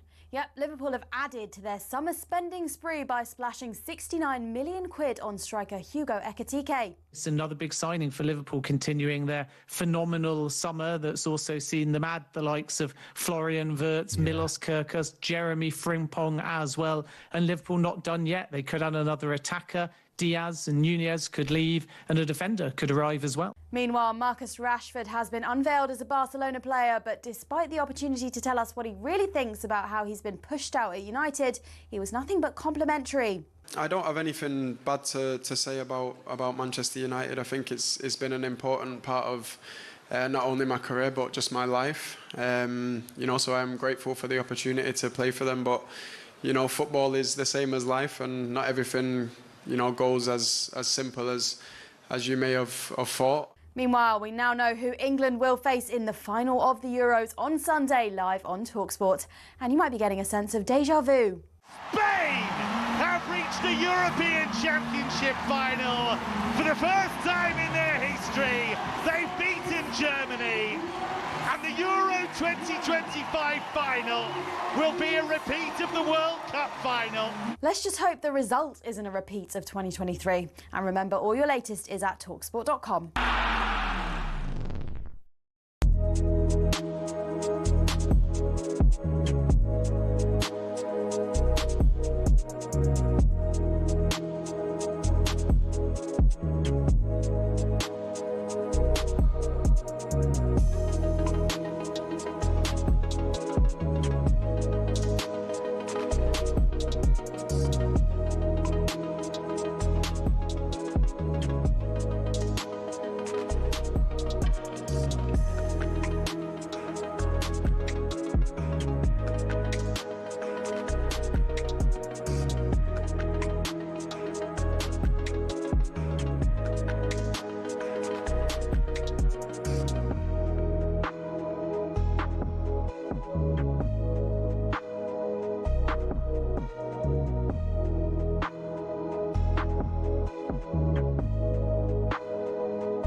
7:33 talkSPORT breakfast with Arnold Clark. Build your own car deal online, all with a few clicks. They make building and buying your next car easy. I'm too busy looking at too many things here. I'm trying to catch up with newspapers. I'm looking at my script. Looking through the newspaper, shaking your head. Oh no, don't go there. I'm just it's a difficult one, Dino, and I'm going to just touch on it. Last night I was trying to get an early night, watch a bit of telly all day, watch cricket, then watch a couple of movies and stuff like that, and there was police sirens going everywhere, because during the week I live in Canary Wharf. All right. It's all to do with this luxury hotel that's now been shut down and now moving all the immigrants in. There's going to be hell on, by the way. But sirens, police sirens last night. Kept you awake? Oh, honestly, they were buzzing about everywhere, the police, and it's going to get worse. It's going to get problems in Epping, problems in Altrincham as well, up in outside of Sale, and now Canary Wharf. It's all hell's going to break. Hey, we're not politicians. No, I'm staying out of it. Not me. I'm staying out of it. talkSPORT breakfast with Arnold Clark. Build your own car deal online, all with a few clicks. They make buying your next car easy. Dino's with me. Marcus Rashford says he feels like he is at home at Barcelona after completing a season-long move to La Liga club. Barca have an option to sign the 27-year-old on a permanent basis for around 30 million in 2026. Becomes the first English player to sign for last season's league and cup double winners since Gary Lineker in '86. Marcus was asked at yesterday's unveiling whether there was any difficulty at all swapping Old Trafford for the Camp Nou. No, not difficult. You know, I was clear on my preference from the very beginning. Actually, from maybe in January. But, you know, it didn't work out in January, so I went to Aston Villa. I enjoyed a good period there. I enjoy myself a lot, and I'm very grateful for the opportunity to play there. And, yeah, the summer come around quickly, and, again, was time to make another decision. But, no, my choice was easy. You know, I feel like, you know, one, it's a family club. Something I am used to from you know my past, and yeah, it feels like it feels like home. So you know, I feel like I've made the right decision, and I am just excited to you know get going, and I'm eager to play the first game, and you know to play in front of the fans, to play for this football club. It's a special moment for me. So yeah, you know I'm ready to get going. Well, there's no doubt about it, you know. This is a hell of an opportunity, isn't it? Unbelievable opportunity for him. I wonder what they're thinking at Man United. They're like, how couldn't we get him going? How couldn't we get him playing? 2 years ago, he's worth 80 million. Yeah. Now you can buy him for, was it 30 million euros? Let me just ask you this. Like, he hasn't played for United since last December, but when he Villa, he wasn't sensational at Villa, was he? Let's be honest. He done better. No, he's obviously in a better team. He played well against PSG for the first 40 minutes or something like that. But as I said to you before, you know, when you sign a contract and you're in the public eye, you play for Man United and you get paid, like us, Al, we're in the public eye. We get criticised if you make mistakes. We get hammered. Nobody hammers Fleetwood centre forward or Lincoln City centre forward. When you get paid the money, you get loads of praise and you get loads of criticism. And it's our job to point it out. So for me, he's got to put his foot down flat to the floor and give everything he's got every single day and every time you go out on the pitch. And when the fans buy a season ticket and they hand the money over for a season ticket, all they expect is the players try. That's all they expect. If I buy a season ticket, are they going to try? That's all they want to know. You can't guarantee you're going to win, but hopefully he goes to Barcelona now and we see the real Marcus Rashford. No, absolutely. I want him to do well. I do. Whether he'll start to begin with, you know, they'll monitor him because they've still got a hell of a squad, Barcelona, like Real Madrid have. You know, some of the kids have got coming through there, fantastic. But they'll give him a chance eventually, so hopefully he can grasp that. I know we're talking about Marcus, but I think the same about Jack Grealish. Yeah. Can we see the best of Jack Grealish again? Because he's floundering, you know, not had a good season and looks like he might need another club. Yeah.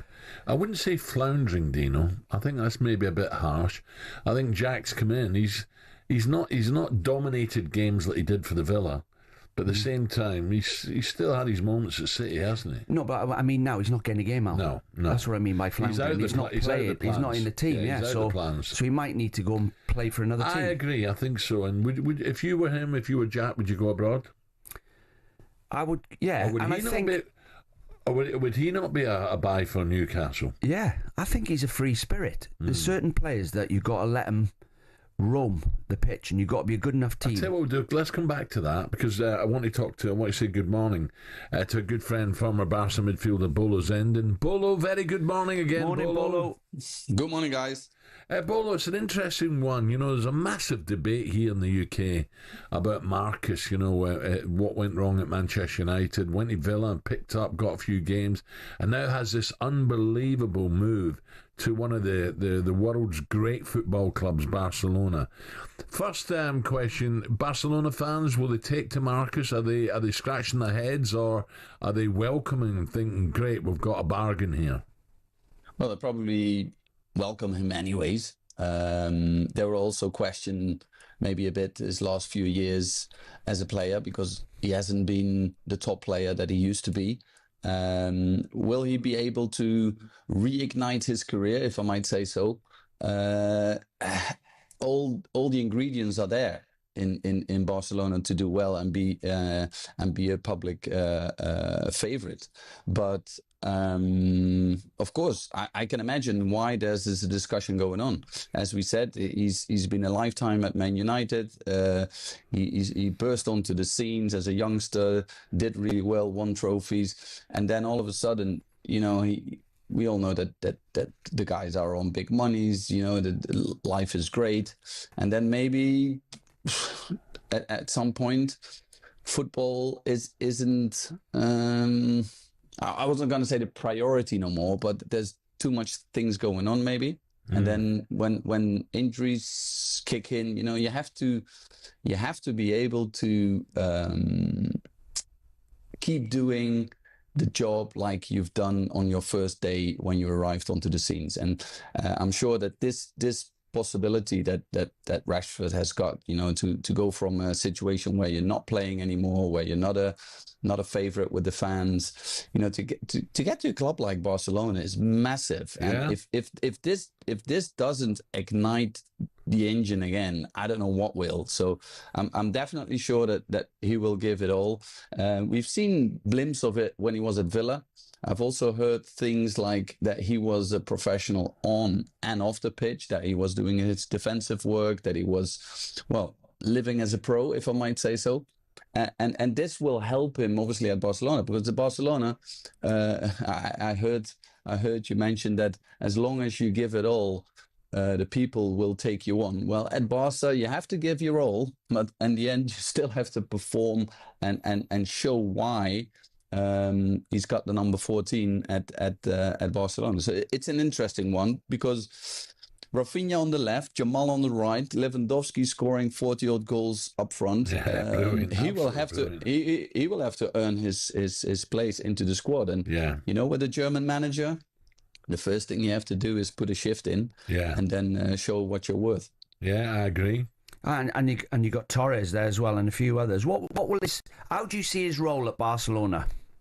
Obviously, he's got his pace. The problem with Barca is when they play like they do, when they play how they can, they'll be in possession for 70% of the game. Teams will tuck in. There will not be a lot of space to play in. So his technical ability will be really important, and obviously his team is link up play. You know, his team performance will make a difference. But let's say, once again, if he can come back to the way he played before, of course he's going to be a great player for the team. And then, of course, after this season, what was it, 26 million or 30 million, I've heard, that will be a bargain in the end. Now, he dropped a bit on his wages, I've heard, to be able to make the deal done. I'm sure that he'll still be fine. I think anybody in the world would drop a bit of wages just to be at a club like Barcelona. So, Bolo, you mentioned some of the players there, young players, magnificent and old. Yamal, Lewandowski, Ferran Torres, Rafinha. He's not going to start, is he, to begin with? Surely not. No, I don't see him start. Then again, they have so many games that they'll be rotating the team quite regularly. He has to earn his place, that's for sure. I mean, the team did really well last season, so there's already some kind of automatisms there. He will have to work his way into the team. Is it possible? Yeah, of course. Does a team start with 11 players in the beginning of the season and end up with the same ones? Definitely not. So it's up to him to perform. And there's another thing that is obviously interesting. There's not so many English players that obviously go abroad, and I believe that the Barca had one obviously very famous English player yes, that's what I obviously meant, playing for them, and he was a great success. So there's a job to do for Marcus. Yeah, you had Mark Hughesman out there, you had Archibald as well, didn't you? Just one last one, please, Bolo. Real Madrid fans can be very impatient. What about Barcelona fans? Would they give him a chance? Yeah, they'll give him a chance, but it's still Barca. It's a big team. It's a big squad. They, as I said, if you win, but the football is not nice to watch, they'll boo you off. If at halftime it's a draw, they will not be happy. So it's a draw is seen as a loss. Yeah, I hear expectations you guys think, are high. I hear you guys think it's the same at Old Trafford. No, there's a big expectation, of course. When you go to Barca, you have to. Well, let us face it. Only the top players go to Barca, so you have to prove yourself. Okay, Bolo, thank you. Thanks, Bolo's Bolo. ending there. Former Barcelona, of course, up at Middlesbrough as well with Brian. What a player Robson. he was. Oh, Great player. Great career. Yeah. But it's interesting, we'll see. But you mentioned some of them kids coming through and the likes of Lewandowski and stuff like that. Oh, it's not going to be easy. Do you know, my picture of him doing well, Marcus, is not turning back when he gets it on the left. So he's getting the ball played out to him. Yeah. He goes at the full-back with positivity, gets to the byline, cutting balls back, drops his shoulder, comes inside, bends it in the top corner, passes it inside and follows it.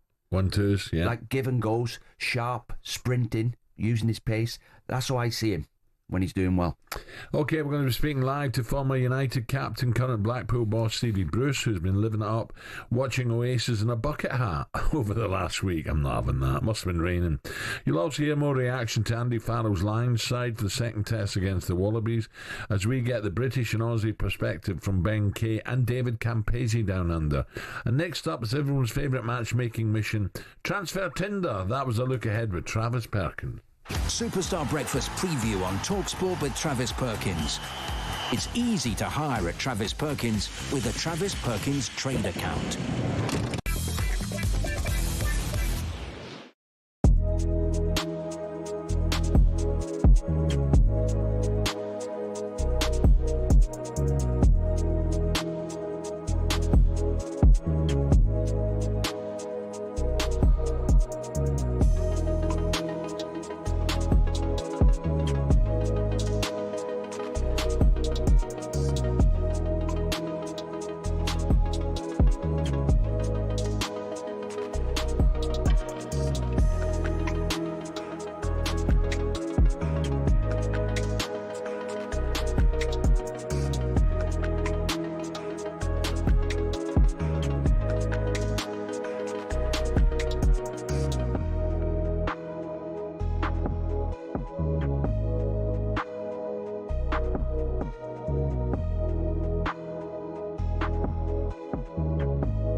10 minutes to 8, talkSPORT breakfast. Alan Brazil, Dean Saunders. Some of the headlines you're waking up to this morning.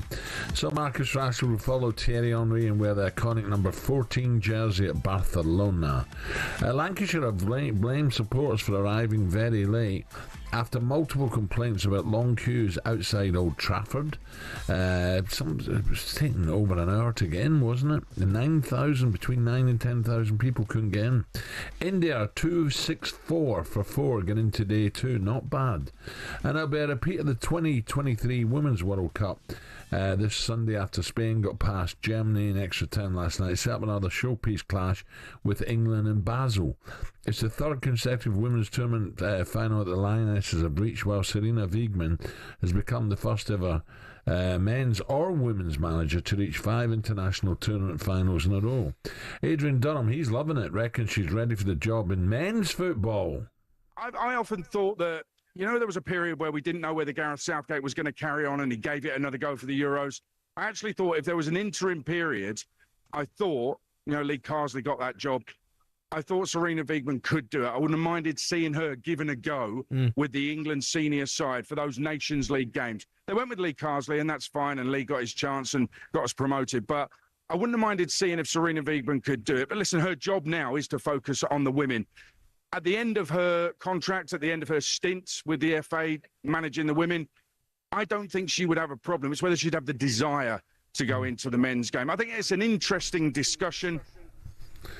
Adrian Durham there had too much sun. talkSPORT will be in full Lionesses mode this Sunday ahead of live coverage from St Jacob Park in Basel. Can England retain the crown, or will Spain hold the World Cup, Nations League and Women's Euros all at once? It's going to be tough for England.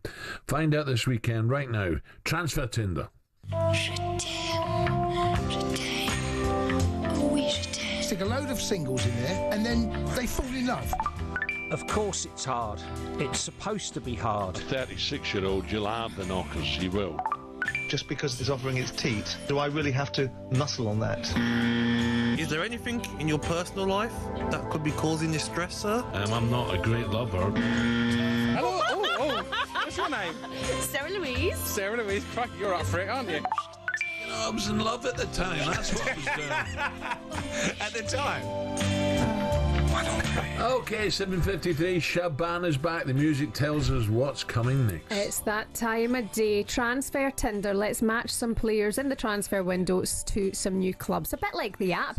If you are on Tinder, good luck with your dating life this summer. You're not for the apps, are you? You want conversations in real life. When was the last time you and Jill had a good chat? Oh, every night. What do you talk about? That's personal. Bit nosy, honey. Is personal. it? Nosy get. Does she talk about sport? Not really, no. Right, I hardly asked your bank details. Jesus. Do you know when you were young, years ago, the custard pies you get off women, girls? Did you get a lot? It's character building. Yeah. Used to have to work on a numbers game, didn't he?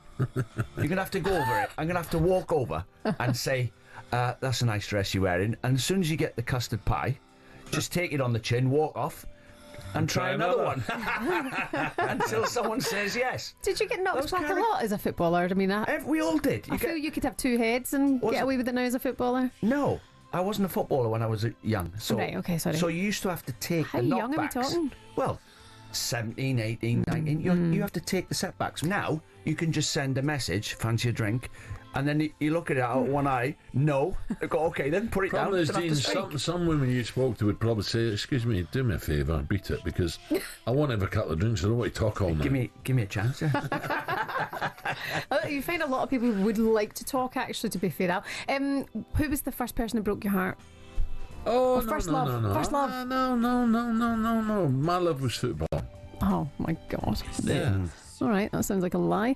Okay, swipe left if you don't like it, swipe right if you want a match. This one is a done deal, but just keen to get your thoughts. Ashley Young to Ipswich at the age of 40, season pro, Champions League pedigree, done deal. Delighted for him, and honestly, because listen, A, he's a great guy, and B, he's really looked after himself, and still be playing at 40 is brilliant. Okay, it's not Premier League anymore, but he'll love Ipswich and he'll give his all. So I'm saying, well done, Ashley, and hopefully he plays great regularly. attitude. Yes, great attitude. His 23rd season in football. Brilliant. Take a bow, Ashley Young. How do you feel about this one then? Rodri to Real Madrid, age 29, world class, holding midfielder, Ballon d'Or winner, Manchester City's engine room boss. Rumours are swirling about this £100 million move to Real Madrid in the summer. Could be the perfect pivot to replace some of the ageing stars at the Bernabeu. Swipe right if you fancy a match. Well, Dino, we were talking about this earlier, weren't we? You know, about injuries and 100% fit and Real Madrid. You know, Barcelona look a real top side at the moment, so Real Madrid have got a big season coming up. But yeah, listen, he's right. He could, of course, he could play, and he'd be a fantastic addition to Real Madrid. So I've got to go right. Worth every penny as well. I think You've got a match. He'd improve Real Madrid. Massive blow for Man City if he leaves, but for Real Madrid, I think he'll make a difference to them. He's that good a player. Okay, Kobbie Mainoo to Tottenham Hotspur. Curveball, age 20, central midfielder, living life in Manchester. He came through the Man United Academy. Tottenham have reportedly made an approach amid contract talks stalling at Old Trafford. His current contract expires in 2027.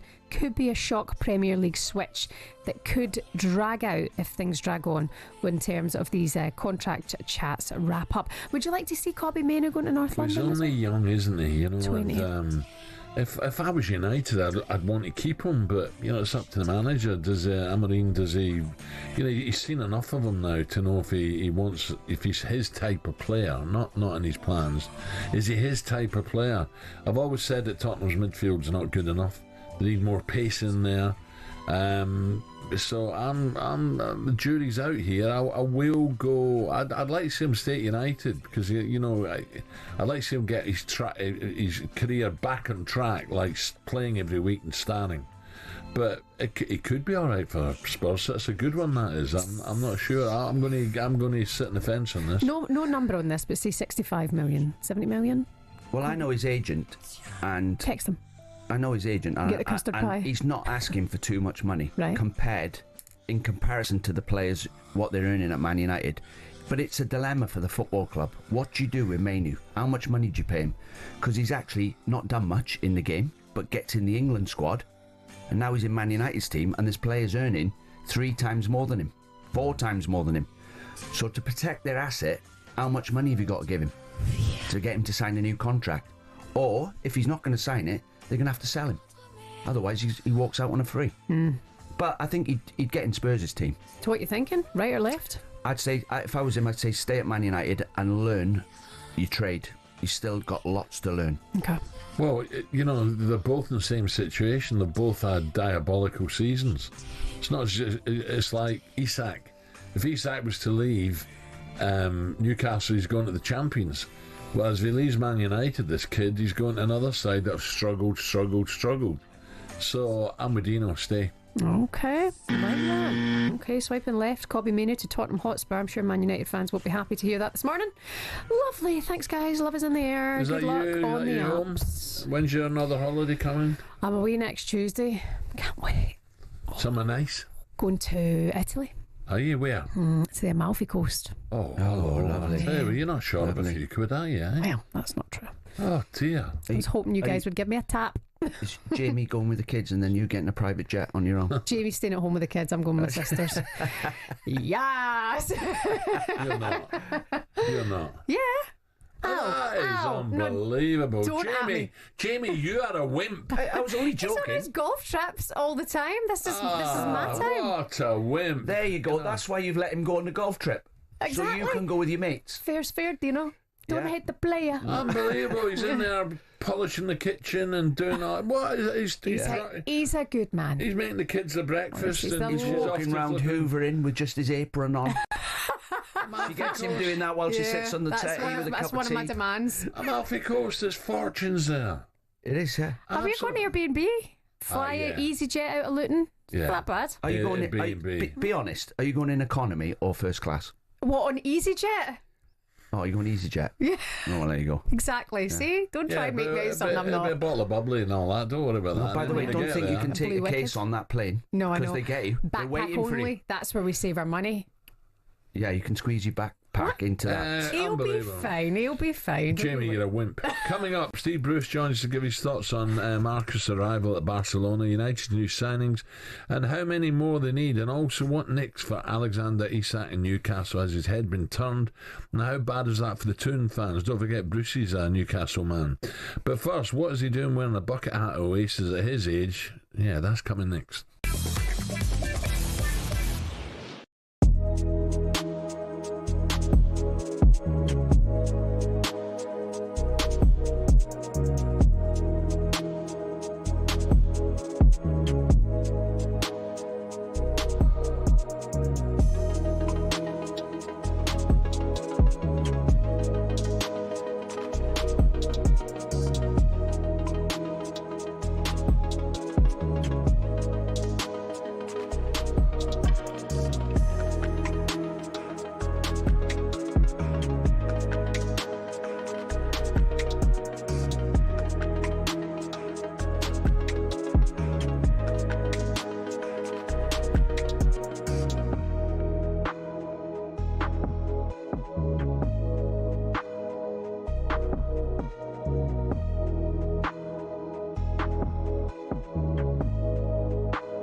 Another one.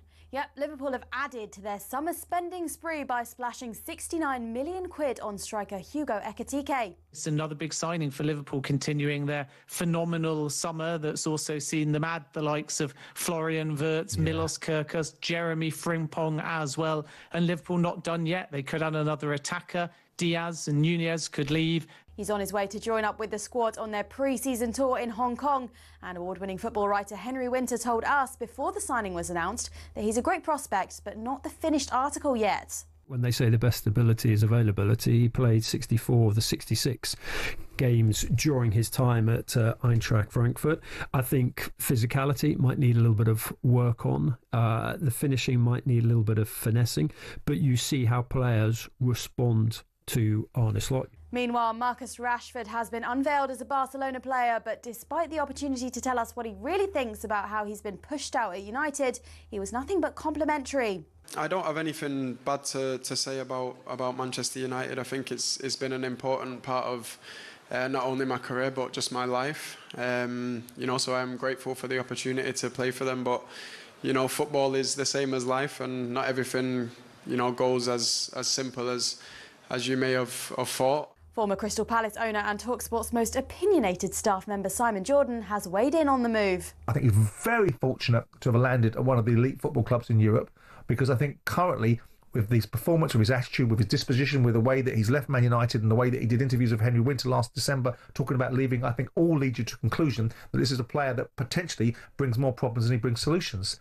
Meanwhile, we now know who England will face in the final of the Euros on Sunday, live on talkSPORT. And you might be getting a sense of déjà vu. Spain have reached the European Championship final. For the first time in their history, they've beaten Germany.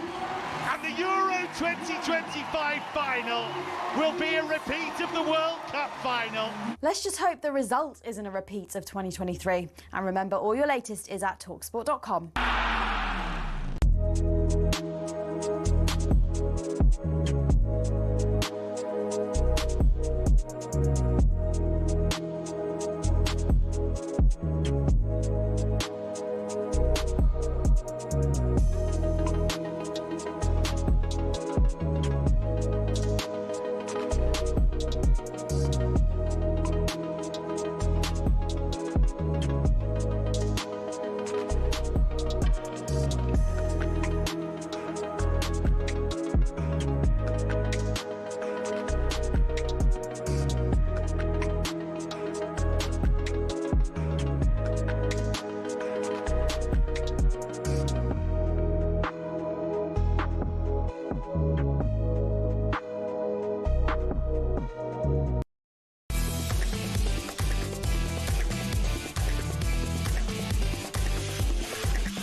6 minutes after 8 o'clock, talkSPORT Breakfast with Arnold Clark. Get the UK's best used car deals guaranteed. Wales' 5th all-time leading goal scorer Dean Saunders with me. Now, though, it's all change up at Old Trafford, the football ground.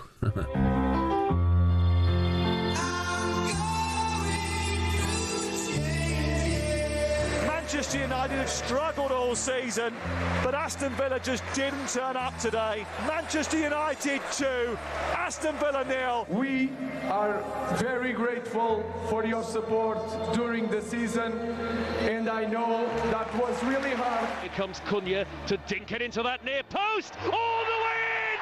He's done it again! For me, no one is like United, you know, and when you have the possibility to come here, and of course I know it was a hard season for everyone. Manchester United have released a statement. It is official and it reads as follows. Manchester United is pleased to confirm that Bryan Mbeumo has joined the club. I think it's probably about 15 million more than they should do, but I think that's because of Man United, really. Yeah. It seems to be a lack of leadership in that dressing room still. I don't think Cunha and Mbeumo are leaders. I think they're good players.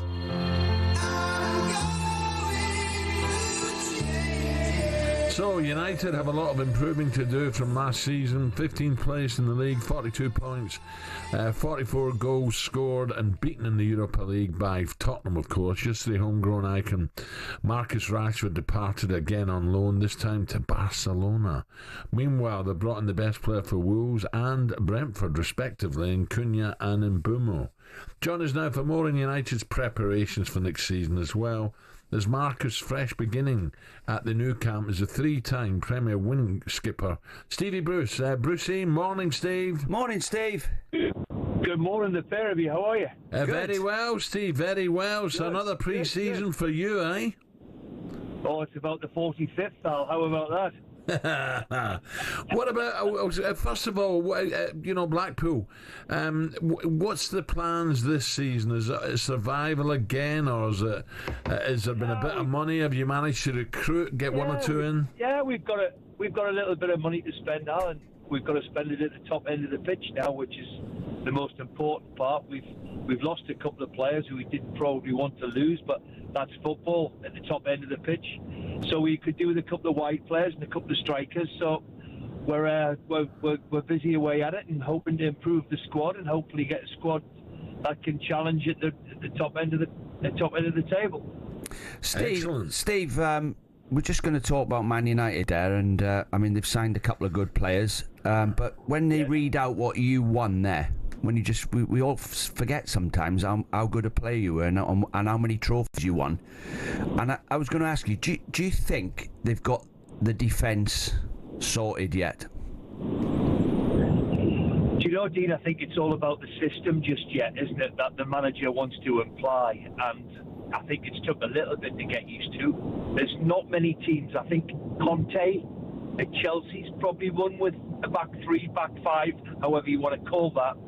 I think that is the most important part is people getting used to that, the way they want to play.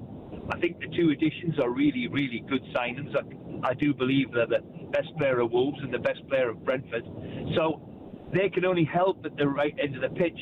And let's just hope they can all get together with that system that the manager wants to play and is trying to implement. And it's took a time. Quality players. Stevie, we're just breaking up a wee bit, so we'll keep trying. In terms of, there's so much to talk about. Marcus, what a chance he's been given here, going to Barcelona. I'm just hoping he can take it, and I'm just hoping he can re-find some of the great form that made him such a star when he was younger. Instead of paying 80-odd million, Barcelona could have a bargain if he gets in the side, but it's going to be difficult getting that Barcelona side. There's so many youngsters and a mixture, and they look a real good side, so we wish him well. But do you think he's going to get many games? Well, that's the first thing he's got to do, is can he get into their team, because we all know at the top end of the pitch Barcelona are unbelievable. Yeah. So but I think everybody wishes him well. Do you know he's 27? Yeah. Which is the sad thing, and hasn't really kicked a ball now for United for a year. Last December, I think. Last December, yeah. Last December. So we all hope that he goes and rips it up. I mean, it's a crying shame of what's happened, because he's an outstanding talent. So let's hope the fresh opportunity. He seemed to find his way with Villa. Villa seemed to help him. What an opportunity now, though, for one of the biggest clubs in the world to go to Barcelona. Wonderful opportunity for him. Let's hope he grabs it, and let's hope he stays well and stays fit, because he could still make a play for the World Cup squad, in my opinion, because of the ability he's got. Yeah, absolutely. Stevie, what about Newcastle? You know, I know you as a kid, but Newcastle, Isak, you know, he's training his own at the moment, but that could be, it may not be he's falling out with Eddie. It may be just he's not 100% fit, so we don't know. But I wouldn't like to see him leave, not because I don't want him going to Liverpool, but for the Geordies, you know, he's an iconic, you know, striker. They need him to be challenging. They cannot let him go, can they? Well, the last 3-4 years we've seen an unbelievable change in the whole dynamics of the football club. They want to be a big club. They've qualified for the Champions League. You have to say Eddie's done a wonderful job. The last thing you want to be doing is selling your best player, especially a centre forward, because where the heck are you going to replace him for sure? So I think they'll be trying that. If you're going to be an aspiring Champions League club, you have to have the ability to keep hold of your big players. And whatever's happened, it seems to be something sort of appeared. Let's hope that they can sort it out and that they can keep hold of them. Yeah, absolutely. And obviously Callum Wilson's left as well, so they do need to sign someone. And they don't. That's the last thing they need is Isak to have this speculation hanging over him. But what else? Callum did a wonderful job for me. I took him there. Yeah. I took him there from Bournemouth, and I think when you look at his record in a struggling team when we were there, anyway, you know, I think he's got something like 48 goals, you know, in 100 and odd games. The problem is, of course, he's got a bit of a dodgy knee. Of course, he's that age where, but I'm sure somebody's going to take a punt on him because he's a proven goal scorer, and they don't come along very, very often, you know, the proven goal scorers. So I'm sure there'll be one or two takers for sure. Maybe West Ham we hear. Brucey, what's this? You were spotted with a bucket hat and a parka jacket on Oasis, who of course are massive. I didn't have a parka jacket on. I had and by the way, Al, it was Belton down. By the way, what are you supposed to wear? You know. It's that son of mine in that Bardsley for putting it all on Instagram or whatever it's called, or whatever it is. Steve, we're just looking at the photograph here. I don't know whether you're shrinking or everybody's getting bigger, but you're the smallest in the picture. I know, Dino, I'm getting to it. Dino, I'm getting to an age. I'm getting to an age where I'm shrinking. I don't know how that could have been a centre half. I'm looking around me thinking, Jesus, what's happened? You look like a wee winger. How was the concert? Was it good, Steve? Oh, I have to say they were absolutely fabulous, and because it was in Heaton Park rather than a stadium, Al, it was like a festival event, you know. So even at my age, you have to take the hat off. And I tell you, who was great as well, the Verve beforehand, Ashcroft beforehand. Yeah. Wow, what a talent he is as well, by the way. But yeah, marvellous. Anybody gets the opportunity, they've got to go. Yeah, well, Brucey, listen, good luck, pal. Keep us in touch how it's going at Blackpool, start the season. We wish you well, I really mean that, and thank you. Good luck, Steve. And have a good rest of pre-season. Speak to you. Well done, Stevie Bruce there. It's a brilliant picture, isn't it? But you're right, you know. Hey. Yeah, it looks as if everyone was standing in a shoebox or something. Though. When I played against him, he was massive. Yeah. Looks like Brian Flynn. By the way, before a break, because I want to talk, we're going to talk Lions, we're going to talk Coral, Joey Jones. What a shame, eh? Yesterday, Al, I'm just gutted. I played with him when I first started with Wales. What a character, you know. He was Mickey Thomas. Him and Mickey Thomas were best mates, and they were at Chelsea and Huddersfield together. He was my youth team coach when I was manager at Wrexham. And Steve Cooper was his assistant. And every day you come in, he'd be the same every day. Hard as nails. You know, won a lot of trophies with Liverpool. Yeah. And is a legend at Liverpool. Legend, absolute legend at Wrexham. Been there since I can remember. Old-fashioned youth team coach. And, do you know, some funny things come into my head about Joey. One day I looked out the window and he's on the AstroTurf pitch and he's got Danny Ward, who's the youth team goalkeeper. He's got him in the net and he's got some lads on the right wing and left wing crossing balls. And he's got all the balls in a basket. You know the net used to put all the balls in? Like he's got 10 balls in a net. And as Danny's catching the crosses and getting his arms up in the air, he's hitting him with the balls. He stood underneath him, swinging the balls, hitting Ward. He's like, get the contact. You need the contact, son. And I went, Joey, you better be careful what you're doing. I looked round. He's then doing the 50-50 tackles. You know that one where they shout a number out? Yeah. And some plays in that end, some plays that end. They shout your number out. Yeah. Throw the ball in the middle. 50-50. He's going, get in there. But when he was coaching the kids, they all loved him. All the youth team players loved him.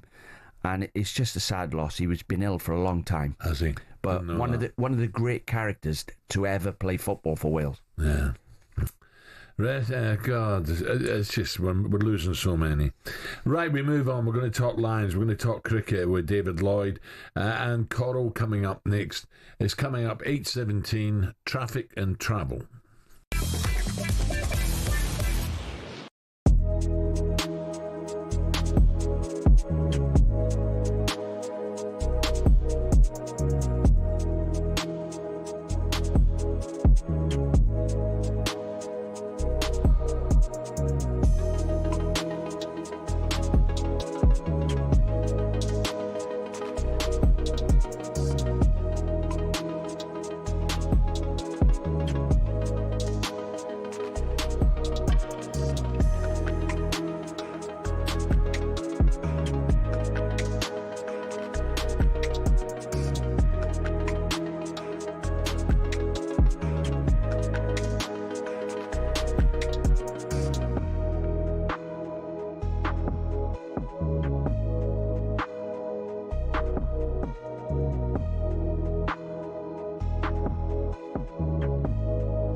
Okay, talkSPORT Breakfast with Dino. Later on the show, we got a great treat for you. The legendary racing commentator Derek Tommo Thompson, who retired on Tuesday evening after a remarkable 60 years brewing, will be with us. I told you I went to see Richard when Richard was getting married in Jersey.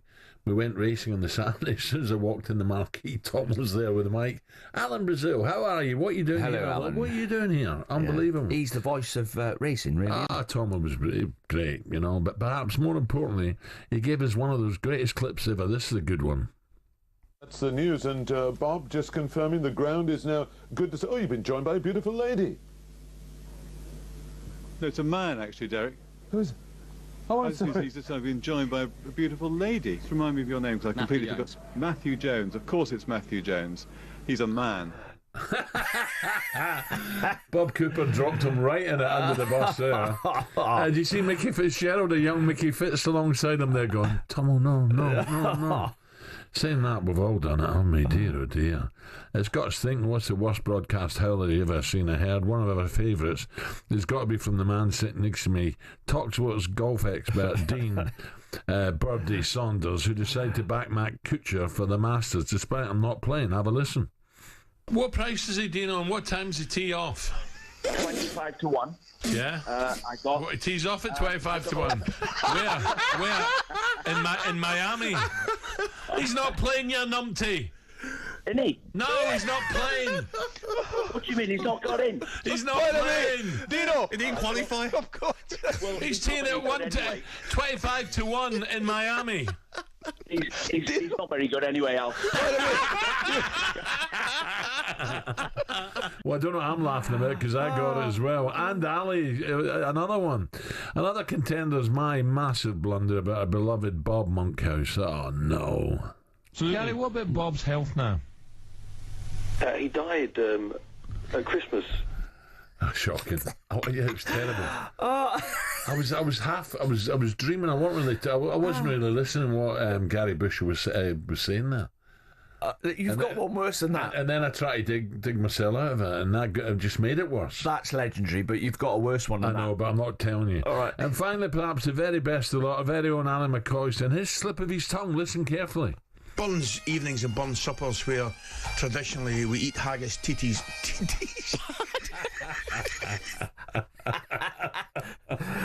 What? There's every chance Ali will make a mistake. He's on every night. I know. Well, that's what people don't realise. The more you're on, the more chance you get more mistakes. Yeah.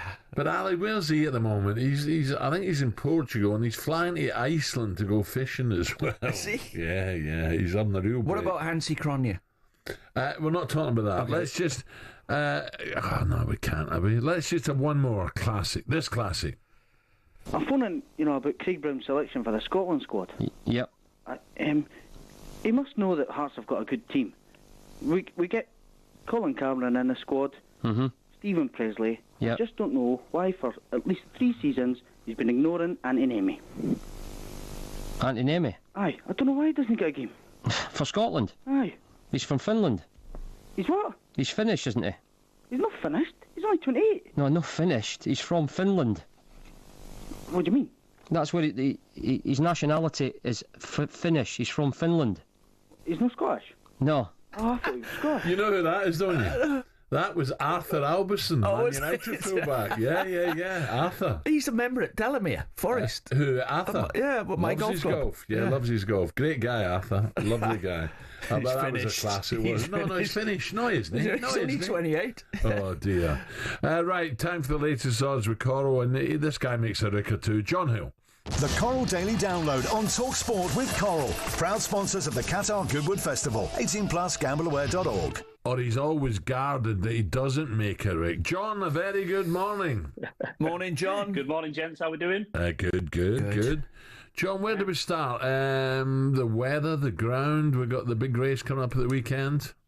We have.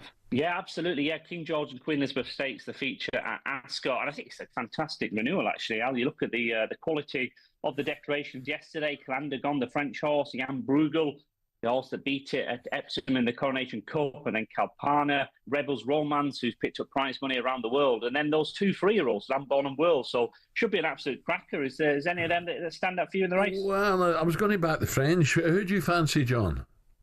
Well, I like the French horse. I think I think he probably should have won that race at Epsom last time. Mikel Barcelona. He's a horse that needs to be held up, and just, the race didn't quite run for him. But he won a Group 1 at St. Cloud last time out. I think he comes there in good form, course and distance winner. I think he's the one to beat. Yeah. Now we get the weekend out the way, and then we head down to glorious Goodwood. And William Buick on the ride, on the favourite in the big race, the Sussex Stakes. He has, yeah, absolutely. Massive ride to pick up, isn't it, really? And, we obviously feel sorry for Colin Keane, who misses out the ride due to suspension. But William Buick's had a great season so far. He's winning a lot of big races, so he'll be riding full of confidence. And he's the horse to beat, isn't he? I think he's the best we've seen since Franco. I really do. I think he's just an absolute quality miler, and it's hard to see really the opposition on Wednesday beating him. Brazilian would be the only one really if he does line up that I feel could, strongly challenge him, the older horse. But of the 3-year-olds, I don't see any of the 3-year-olds getting near him, do you? No. I think he is special, and John Gosling in great form as well. So he is. Yeah. What about? Sorry, Dino, you want to? No, I was going to say we've given up on Rupert with his tips, John. I was just wondering. I was wondering if you could mark our card for us for Tuesday and Wednesday. Well, Rupert's normally in decent form, so he's had a bad year, is he, in terms of his selection? A bad year? What about a bad decade? A decade. Hey, we must mention Tommo, by the way. He had his retirement at Wolverhampton, did he? Was it Tuesday night or last night? His final commentary there. So fair play to Rupert, fair play to Tommo, another one of the stalwarts in the racing industry. It's been around for donkey's years, and he had his last hurrah. So he's coming on. He's coming on later. Is he? Oh, great. Wish him well. I haven't spoken to Tommo for years, so wish him well. But on Tuesday, it's all going to be about Illinois in the Goodwood Cup, isn't it? I think Dino, he's going to be odds on 8-11. Was beaten, obviously, at Ascot last time, but they'll be expecting him to bounce back. No Trawlerman in the race, so that's a big positive for Illinois' chances. That's the Goodwood Cup over 2 miles. And then the Lennox Stakes. I think Kinross is the one to be on here. 8 years old now, Kinross, but always seems to produce big performance at Glorious Goodwood. So they're the two I'd be fancying on day one, Dino. It's a shame you're not getting down there, John, because it is special. I keep talking about it, but it's the undulations, the sweeping turn. You come into the straight, you've got to be close to that rail coming into the straight, or you lose lengths galore. It takes a good horse to come from behind. Yeah, and it's just such a picturesque race course, Al, isn't it, as well? That's the other thing. On a clear day, there's no finer sight, is there, I don't think, in this country than Glorious Goodwood. It's not just that, but, it's just, it's not just that, it's the different bars. The Pims bar, and I remember Alan Ball there every year with a big jug of Pims. Brazil, over here. It's just, there's so many old faces are around, and it's magical. I like the atmosphere. You've got Cheltenham, which is the tweed and the jump in atmosphere. Then you've got Ascot, you've got the royal feeling, the top hats, and then Goodwood is the bowler hats, more relaxed, bit posh actually, isn't it? John, it is a little bit, isn't it? John, just give me because I've got to break. Give me the odds. Give me the odds in the Test match and the lines. Yeah, absolutely. Yeah, look, this is finally poised, this Test match, actually. England 6-4 favourites, India 7-4. India finished on 264 for 4 yesterday. I think you could probably make that 5 because Rishabh Pant went off injured. That could be a broken bone in his foot, so I don't think he'll be coming out to bat for India. So England chance to try and wrap them up today for under 350, and they'll be in a good position.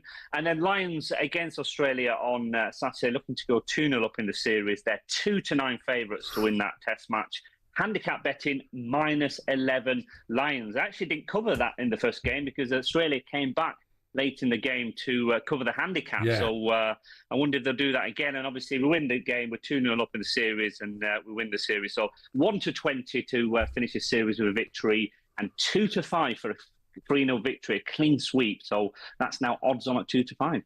Nice one, John. Have a nice weekend coming up. Cheers, boys. John Hill from Coral there. Look at the latest odds. All thanks to Coral. 18plusgamblerware.org. Coming up, turn attention to the lines. 3 changes in the squad. What does that mean for the second Test live and exclusive here on talkSPORT? The Coral Daily Download on talkSPORT with Coral. Proud sponsors of the Qatar Goodwood Festival. 18plusgamblerware.org.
another one. Yep, Liverpool have added to their summer spending spree by splashing 69 million quid on striker Hugo Ekitike. It's another big signing for Liverpool, continuing their phenomenal summer that's also seen them add the likes of Florian Wirtz, Milos Kerkez, Jeremy Frimpong as well.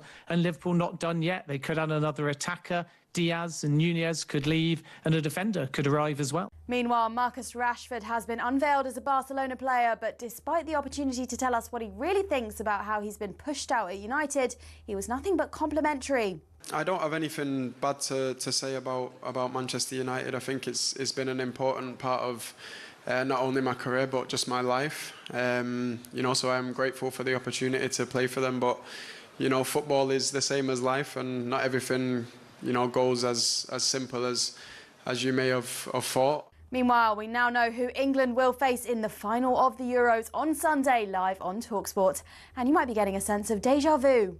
Spain have reached the European Championship final for the first time in their history. They've beaten Germany.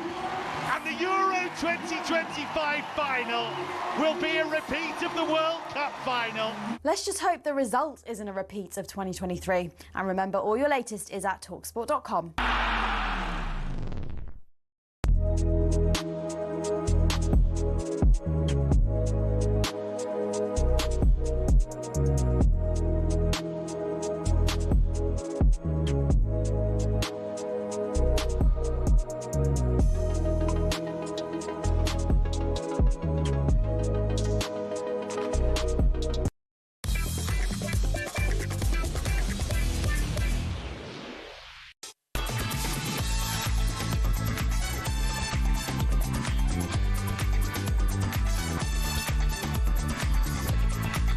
This is talkSPORT Breakfast with Arnold Clark. App by a car and opt in to Arnold Clark Rewards to enjoy access to great giveaways and everyday perks. Now, the British and Irish Lions concealed series victory already this weekend with a victory over the Wallabies in Melbourne that might be tougher, and it's live on talkSPORT.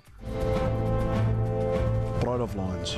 From misty pubs and muddy boots, they flew with banter, stakes and suits. Here we go, Test Match Series, up and running. The Lions kick off. The Lions, bold, a touring band, to point red streaks on Aussie land. To Ipalatu will glide into the right-hand side. 1 minute scrums, the next to sing. A pride that jokes but fears nothing. We are taking them boys to the Hurt Arena this weekend. The Wallabies are putting it up. Jorgensen will take it out to the air, and Jorgensen scores in the right corner. To win this series, you had to win 2 games, and that's what we're going to go and do next week. Scottish Grant and Leinster Soul, a Cockney jab and Valley's roll. 4 nations, one very wild crew, with dreams stretched deep in red, gold, white, green and dark blue. The British and Irish Lions win 2 games to 1 with a remarkable performance in Sydney. Came as men from different shores to go into test week. Let's hear the Red Sea roll.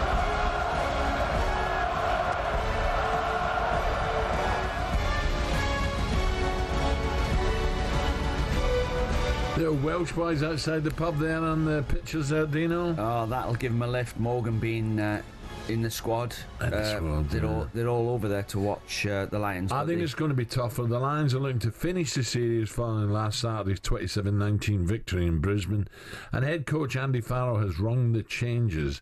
Andrew Porter, Bundyaki and Ollie Chesham all come in, but most importantly for Dean, there is one Welshman in the squad. Jack Morgan of the Ospreys has been selected as 5th replacement on the team sheet. Farrell's son Owen Farrell was on the bench, while Gary Ringrose was due to start but got injured in training yesterday, so pulled himself out of the squad.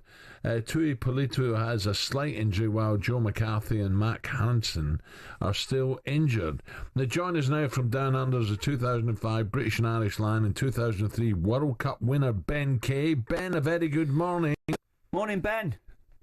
Morning, Al. Morning, Dean. Ben, first of all, thoughts on the changes?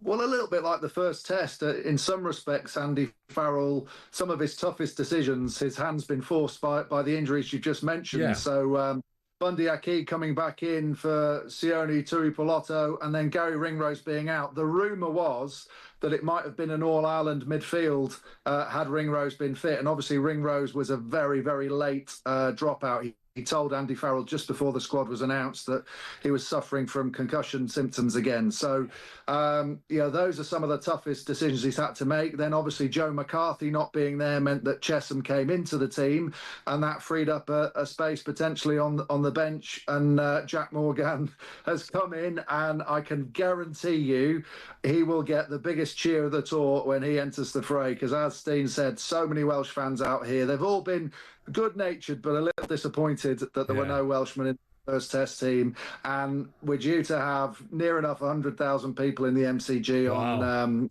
Saturday, and you can imagine the noise that that lad's going to get a reception as he comes onto the field. Well, Ben and Dean, I don't know, but I just imagine Australia will be, the Wallabies will be encouraged by that, last half hour of the match, the first test.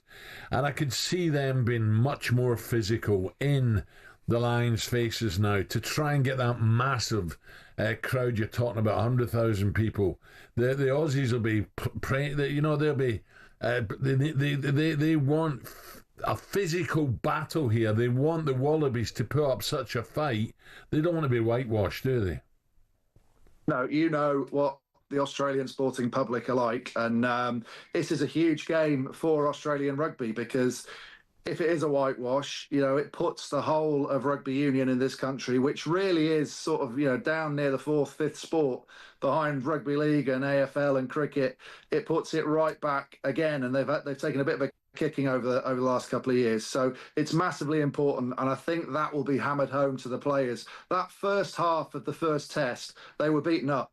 Every time the Lions carried, they won the collision. Every time Australia carried, they got knocked backwards. The poor young 10, Tom Liner, on his first start, if Finn Russell had been playing behind that pack, he would have struggled in that first half. He said they came back. They did. They'll take heart from that. But the game should have been gone.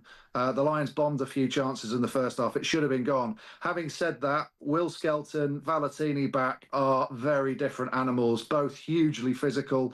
Skelton has a little bit of history with some of those Leinster players. He's played for La Rochelle and beaten them in European Cups, and he's been the man of the match. So he'll have a bit of fear for the Lions, and Valentini as well. Also Gleeson on the bench, who's been missing, who would have been the backup to Valentini anyway. So they'll be a lot more physical, and I think they'll make the breakdown a lot harder for the Lions, and we won't get to see quite such free-flowing play from the Lions in the first half.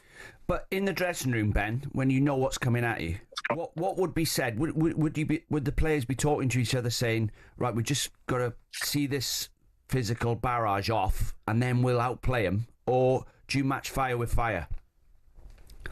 That's a really good question, because yes, you know what's coming, and we've just heard a bit of Andy Farrell's Hurt Arena speech, the famous one. It's going to be similar to that, I think, but also you are on top, you are in charge. So I remember sort of Martin Johnson saying to his England team, just hang in there, because at some point they're going to almost punch themselves out. They're going to be that desperate, and they're going to try and hit you with everything physical. At some point, their legs will go.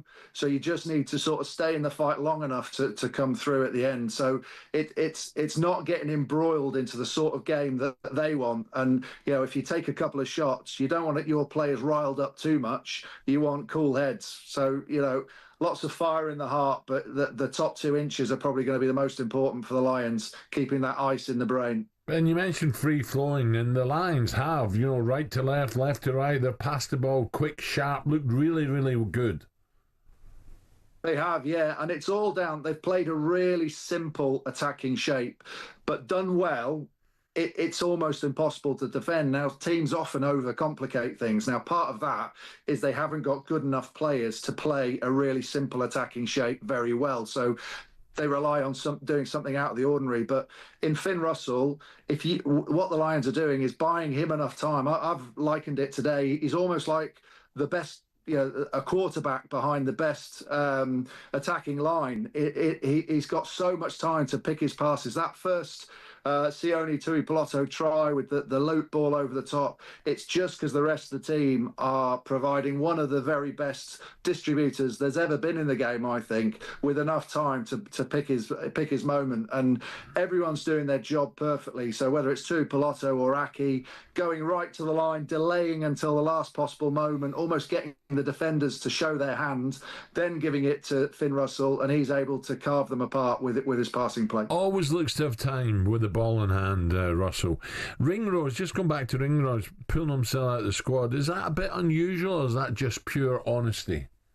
I tell you what, that Andy Farrell's referred to it today. That is hugely brave. The biggest game potentially, or one of the biggest games of your career, particularly having missed out the week before and got himself back. You know, the temptation would have been, I'll feel all right on Saturday. It's okay. But thankfully, you know, the message and the education about how serious we've got to take brain injuries and player welfare in our sport is clearly getting through, because I know that, you know, 10, 15 years ago, he wouldn't have said anything, and he would have taken that risk, and that's what we need to get out of our sport. So he deserves a huge pat on the back for doing it, and you know, in Andy Farrell's words, he's put the team first rather than his own glory. Brilliant.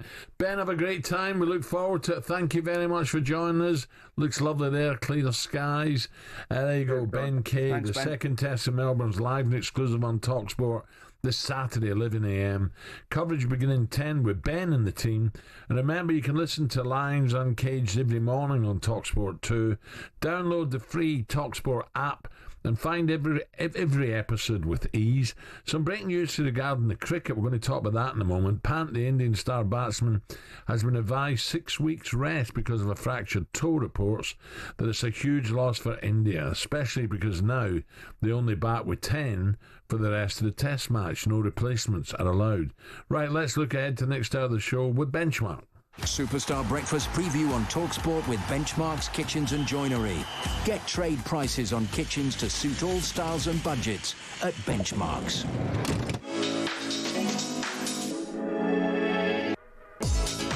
Okay, back to the Sun this morning. Mad on rods. Real Madrid are ready to table a £100 million bid to test Manchester City's resolve on Rodri, back now from injury. Does City need to rebuff that with force? The latest on the way with Alex Crook after 9 o'clock. We'll also talk second test Wazzy legend David Campese. Hopefully he's charged his phone up.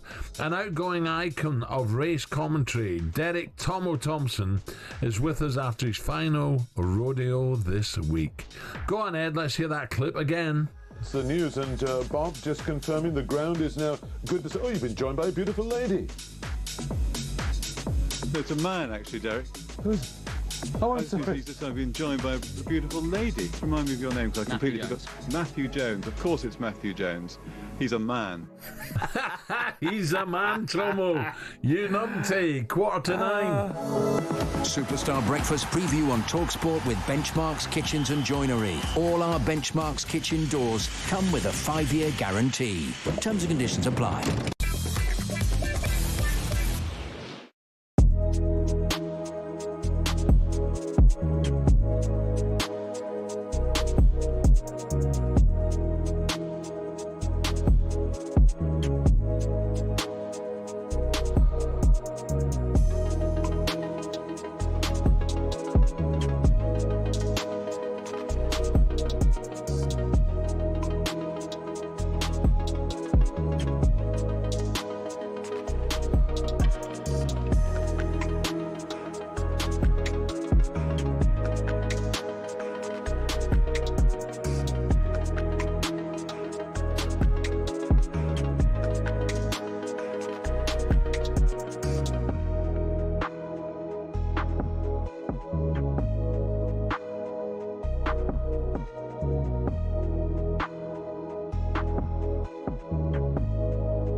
10 minutes to 9 o'clock, talkSPORT breakfast. Dean Saunders alongside me now. It's time for this. 10K for Coldplay.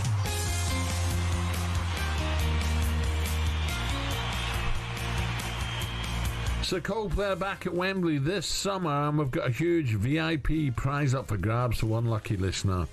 We're giving you the chance to win 6 tickets in a private box for you and your mates, and the date August 22nd with full hospitality. Lovely. Plus, we're going to chuck in as well 10 grand spending money, and it's completely tax-free. Here's how to enter. 18 plus UK, excluding Northern Ireland, for a chance to win. Text the word WIN to 83338 by the 4th of August at 11 p.m, and you're in the draw. Text costs £2 plus one standard network rate message. You must have the bill payer's permission or post your name and number to Coldplay competition, P.O. Box 3190, right? That's P.O. Box 3190, Colchester, and the postcode CO2 8GP, to arrive by 5 p.m. on the 7th of August. Oh, great prize. This is talkSPORT limited promotion run on talkSPORT Talk and Virgin Radio UK stations. Full T's and C's at talksport.com.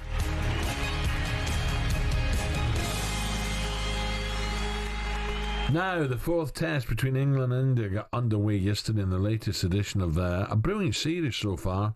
England won the toss again, as Ben Stokes quite often does, elected to bowl in what looked like favourable overcast conditions. However, to their credit, India batted very well, finished the day on 264 for 4. But star batsman Pant was forced off the field injured after being struck in the foot and has gone away for scans overnight. It's now been reported he's out for 6 weeks. India are allowed to play with a sub fielder should Pant be ruled out for the rest of the match, but that sub cannot bat, meaning India would be down to 10. The drama started early in the day as thousands and thousands, between 9 and 10,000 fans were left queuing outside for hours trying to get into Old Trafford, a situation that Lancashire Cricket Club have apologised for. They have warned all fans coming to the rest of the Test match to arrive early. Let's cross over to Old Trafford and say a very good morning. Former England coach and one of Lancashire's favourite sons, David Lloyd. Bumble, a very good morning. Morning, Bumble. Yeah, good morning. Morning, fellas. David, first of all, before we get into the cricket, I'm really surprised at this. 20,000 capacity, half of the crowd couldn't get in for more than an hour. Why? What's your understanding? Well, I've seen the statement, and it's an own goal, I'm afraid, by the club, because in the statement they said from now on, like today, all the gates will be open. Well, you know, when you've got a capacity crowd, and we've been sort of shouting from the rooftops that, you know, we're full to capacity, there's 20,000, they should all be open. All your gates should be open to allow the people to come in. So I'm afraid that's been a bit of an own goal. Dear, oh dear. Was it checking the bags that was delaying it, Dave? Well, it is, but it's no different than any other venue, is it, Dean? Everywhere you go, whichever sporting occasion you go to, your bag's going to be checked. So the thing is, you've got to get all your lanes open, all your turnstiles, whatever it is, all your gates have to be open when you've a full capacity. If you know there's only 6,000 going in, you can just open half of it. Yeah, no, I agree. That's fundamental. You know, it's a test match against India. You know it's going to be a big crowd, a full house. It's nonsense, really is nonsense. Anyway, on to the cricket. Pant's injury. This could be match defining, couldn't it?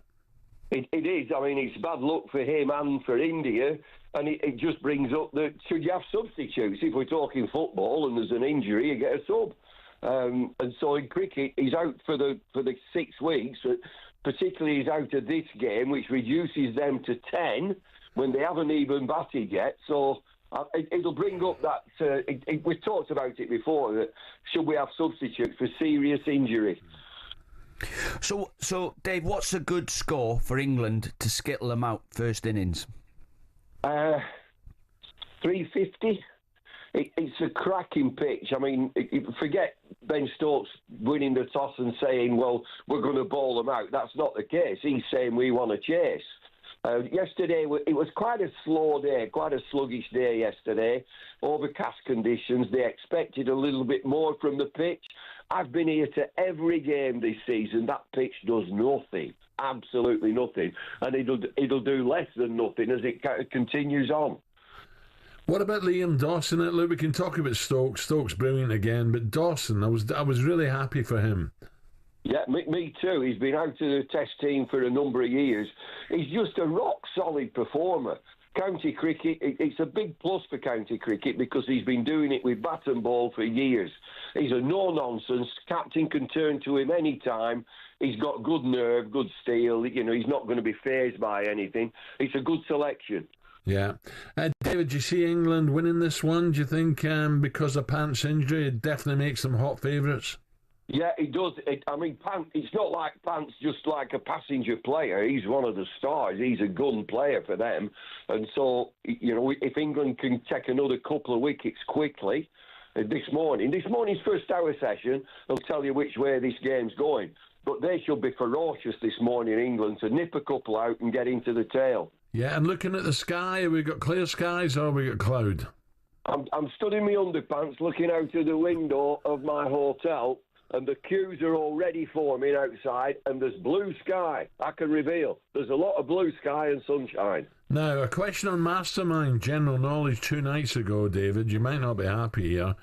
What is the name of the columnist and former England cricketer and television commentator known throughout the game as Bumble? And the contestant clearly didn't know, but he blurted out, "Boycott!" Oh dear. I thought David won't be happy. Well, he must have been on Mars.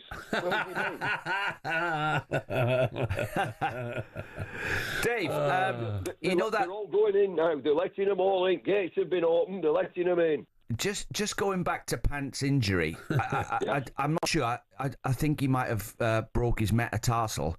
I mean, as a bowler going in there at the end, you must have been whacked on the feet a few times on your big toe. Yeah, but hey, when I played, we had sort of proper boots. These lads wear like slippers, like football. You look at the footballers now; they've got like a pair of slippers on. I remember when I was a footballer, when I was a proper footballer, think Roy Keane, that sort of player.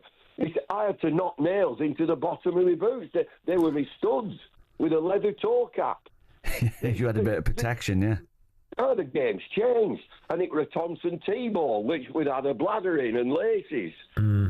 Yeah, absolutely. One more quick one, David. You're hosting. We heard we're going to talk to David Campese about the second test over in Melbourne, where his phone died and his ticket was on his phone, and they wouldn't let him in, which is disgraceful. But are you not hosting a bar at Old Trafford this week? But apparently you weren't allowed in yesterday. What happened? The door, it's called Bumble's Legends Lounge, so it's great seats and right behind the bowler's arm, and the place is adorned with pictures of me playing some wonderful shots. Anyway, they won't let me in. Why? And I'm the host. I got to a door. I'd done so well to get to one door, and I said, "Can you let me in?" It no. Well, wherever you can't come in. What? Well, somebody's got to let me in. So anyway, I made a phone call and I got in. You weren't dressing in underpants, just your underpants, were you? No, I'll make sure I put some pants on. You must have said, "This is my bar. You got to let me in." I did. This is my Legends Lounge. Well, hopefully you get in again today, David. Enjoy. Should be a cracker. Thank you very much. Thanks, Dave. David Bumble Lloyd. I think David's right. This morning's session will determine where this test goes. Don't forget, for your overseas listeners, you can catch ball by ball commentary over on the talkSPORT Cricket YouTube channel throughout the test. Coming up, we're going to hear from Marcus Rashford and why he left United after he was announced as a Barcelona player last night. Coming up to 9 o'clock.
another one. Yep, Liverpool have added to their summer spending spree by splashing 69 million quid on striker Hugo Ekitike. It's another big signing for Liverpool, continuing their phenomenal summer that's also seen them add the likes of Florian Wirtz, Milos Kerkez, Jeremy Frimpong as well. And Liverpool not done yet. They could add another attacker. Diaz and Nunez could leave. He's on his way to join up with the squad on their pre-season tour in Hong Kong. And award-winning football writer Henry Winter told us before the signing was announced that he's a great prospect, but not the finished article yet. When they say the best ability is availability, he played 64 of the 66 games during his time at Eintracht Frankfurt. I think physicality might need a little bit of work on. The finishing might need a little bit of finessing.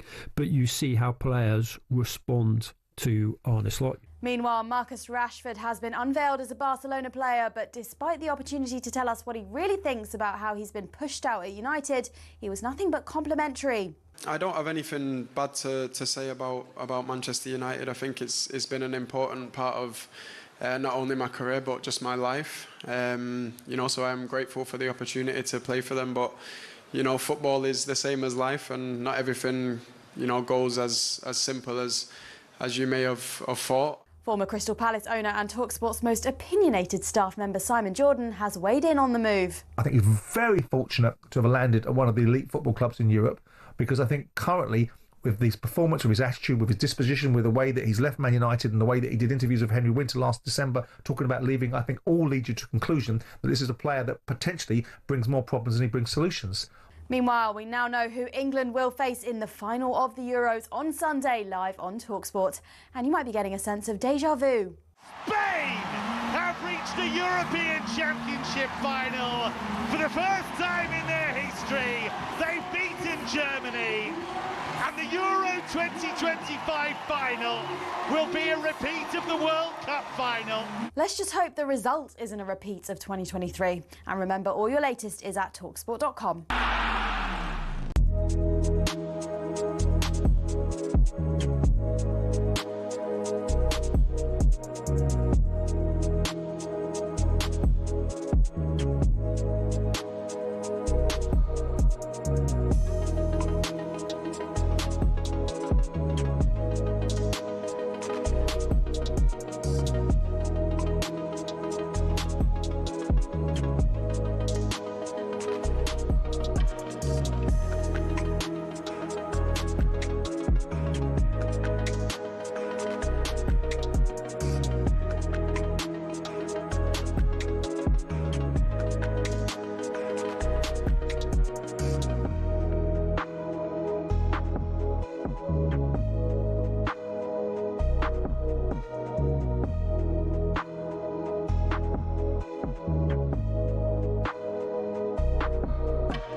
Okay, the final hour coming up. talkSPORT Breakfast with Arnold Clark. Build your own car deal online. All with a few clickety-clicks. They make buying your next car easy. Former Liverpool, Galatasaray, Benfica, Wales striker Dean Saunders is with me. Still to come between now and 10. We'll find out just how likely it is that Rodri trades the Etihad City for Real Madrid, the Bernabeu, as the Spanish giants are reportedly ready to swoop for over 100 million quid. Oh, Pep will be gutted. Australia's all-time record try scorer David Campese joins us for more, and just how bad a Lions series victory within 2 tests would be for Australian rugby. And we'll celebrate the career of iconic race commentator Derek Thompson with the man himself after he called action for the very last time at Wolverhampton on Tuesday. Although I believe Tommo will still do Jersey races, which is good. Lovely up there. Right, Marcus Rashford has found a new team and he ain't done too badly. So, Laura Aparicio para Mundo Deportivo. Welcome, Marcus, to Barcelona.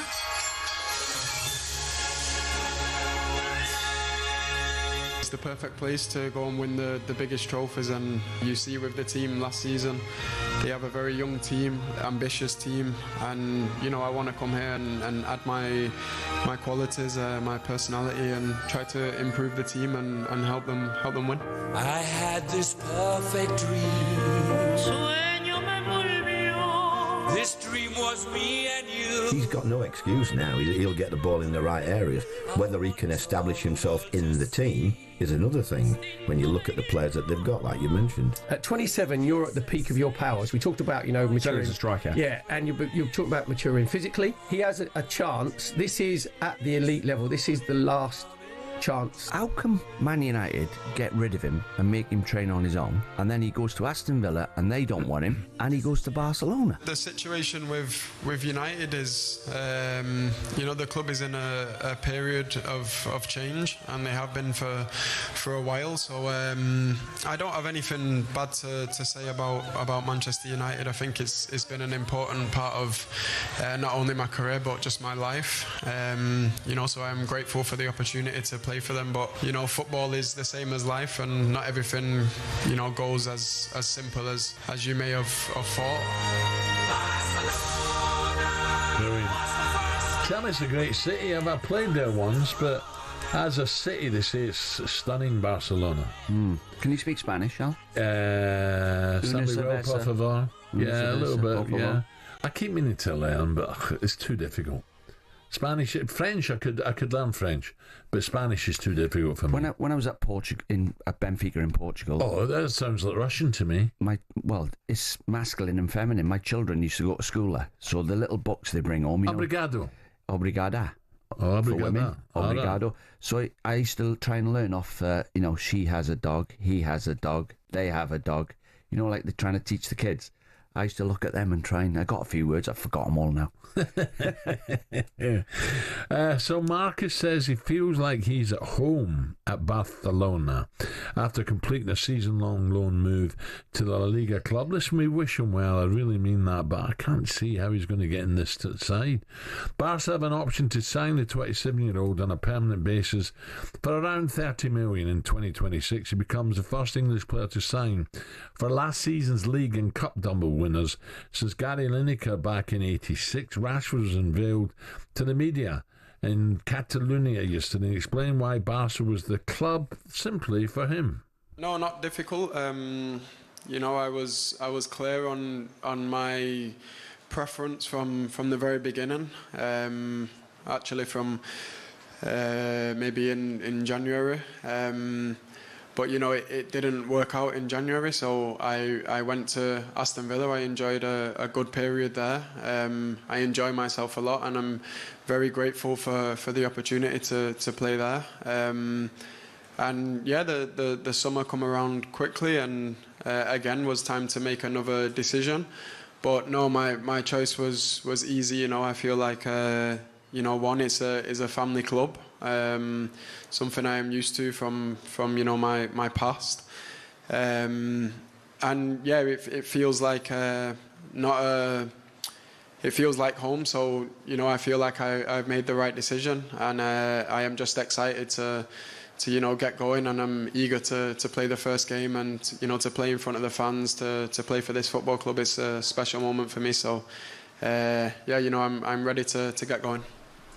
Feels like home. How does he know that? He's only been there like a week. Well, it's a good start. He talked well. Yeah. He looks the part. Now, if I was advising him, I'd say put everything to one side and just give it everything you've got. And when you get a chance to play, keep your shirt. I don't know the Camp Nou's like now, but you walk up the stairs and the home team on the left, and they slip into the little chapel in the tunnel, say a quick prayer and then come up. Yeah, I never played there. Yeah. Oh, you played that, did you? Yeah, I made my European debut there. We lost 1-0. Earlier, listen, we were joined by Barcelona midfielder, former Bolo Zenden earlier in the show, and he believes Marcus could end up being a bargain. That's if he reaches the levels we all know he is capable of. And the problem with Barca is when they play like they do, when they play how they can, they'll be in possession for 70% of the game. Teams will tuck in. There will not be a lot of space to play in. So his technical ability will be really important, and obviously his team is link up play. You know, his team performance will make a difference. But let's say once again, if he can come back to the way he played before. Of course, he's going to be a great player for the team. And then, of course, after this season, what was it, 26 million or 30 million, I've heard, that will be a bargain in the end. Now, he dropped a bit of on his wages, I've heard, to be able to make the deal done. I'm sure that he'll still be fine. I think anybody in the world would drop a bit of wages just to be at a club like Barcelona. Do you know what I don't understand, Dino? Emery, in terms of dropping Ollie Watkins for Marcus when he was on loan. I don't get. I was thinking about it the other day, and I don't get that. Ollie Watkins is my favourite striker in the league. Him and Isaac, brilliant. Ollie Watkins chases lost causes. You know what you're going to get. When you pick him, you know he's going to be hard to play against. He chases things down. And what I couldn't get was, you knew PSG were going to have the ball all day. So the first line of defence, you want Ollie Watkins there. Because at least he hustles and closes the centre-backs down, runs after the keeper, chases a ball over the top. But who are we to argue with Unai Emery? He's done a brilliant job at Villa. Yeah. He's seen something there. And it's easy afterwards, after it didn't happen. But, Ollie Watkins, I mean, I hope he stays at Villa, but there's a few clubs sniffing around him as well. So what does it mean for Marcus's chances at the World Cup? Well, United legend Stevie Bruce says if he gets into that Barcelona team, he should be on the plane to the World Cup. Well, that's the first thing he's got to do, is can he get into that team? Because we all know at the top end of the pitch, Barcelona are unbelievable. Yeah. So, but I think everybody wishes him well. Do you know he's 27? Yeah. Which is the sad thing, and hasn't really kicked a ball now for United for a year. Last December, I think. Last December, yeah. Last December. So we all hope that he goes and rips it up. I mean, it's a crying shame of what's happened, because he's an outstanding talent. So let's hope the fresh opportunity. He seemed to find his way with Villa. Villa seemed to help him. What an opportunity now, though, for one of the biggest clubs in the world to go to Barcelona. Wonderful opportunity for him. Let's hope he grabs it, and let's hope he stays well and stays fit, because he could still make a play for the World Cup squad, in my opinion, because of the ability he's got. Yeah. If he keeps that pace, he's got to work hard. He's got to really look after himself out there, isn't he? Because, it's a different game out there. You got to produce. I'd say, Jim, you just got to produce. You get massive wages, and you've got for that. The price on the ticket is you've got to produce the goods. They're scoring goals. Just quickly, how did you feel when you went to Turkey? Because that's a pressure pot, isn't it? Turkey playing there, fanatics. Well, yeah, and also on top, fanatics. But you're only allowed 3 foreign players, so they expect the 3 foreign players to be the difference between them and Fenerbahce or Beşiktaş. So I knew when I got there, I've got to produce. Like, don't make any excuses. Score goals, make goals, and work your socks off when you haven't got the ball. Yeah. That's what Graham Souness told me to do. Mm-hmm. Coming up, so we all thought it was starting to look good for Man United fans with signings coming in, players going out, but hold your horses, because we have some shocking news coming next about price of season tickets at the new ground. Stay tuned.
(19:09) now. Here we go. An interesting story has gone live on the Times Online this morning, and this concerns Manchester United. Paul Hurst, he writes that season ticket holders may have to pay £4,000 to reserve a seat at the Red Devils' new stadium.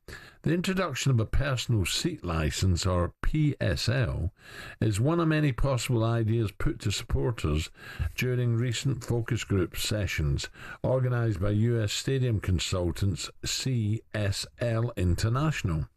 Here we go.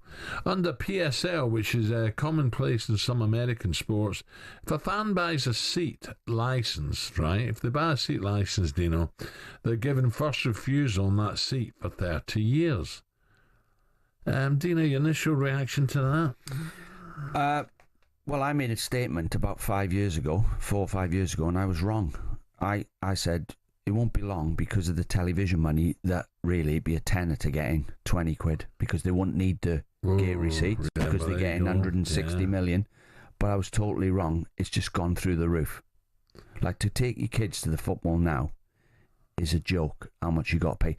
And then on top of that, the food, a pint of beer, Diet Coke and some popcorn, hot dog. You come home, take your 2 kids to the football, you come home, 400 or 500 quid. Well, is that just exploiting the fans' loyalty? Greed. Passed down from granddad to your dad, and you'll pass it down to your kids. Is it just, expectations are they don't care what they pay, they love United? Well, yeah, it's like, it's a bit like when your dog's struggling and the vet says, what do you want to do? Put it down or give it an operation. The operation's 10 grand. Yeah, you find it, don't you? You find the 10 grand from somewhere. So it's not fair on the fans, I don't think. I thought the TV money that they get would pay for the fans to keep the ticket prices low, but I was wrong. John is now for more on this. What it means is talkSPORT's chief football correspondent and a United fan as well, of course, Alex Crookie. Morning, Alex. Morning, explain Alex. this a little bit more, please. Yeah, good morning. Well, I think you've explained it quite well already, Al, to be honest. United have held a series of focus group meetings with season ticket holders, supporters and corporate customers.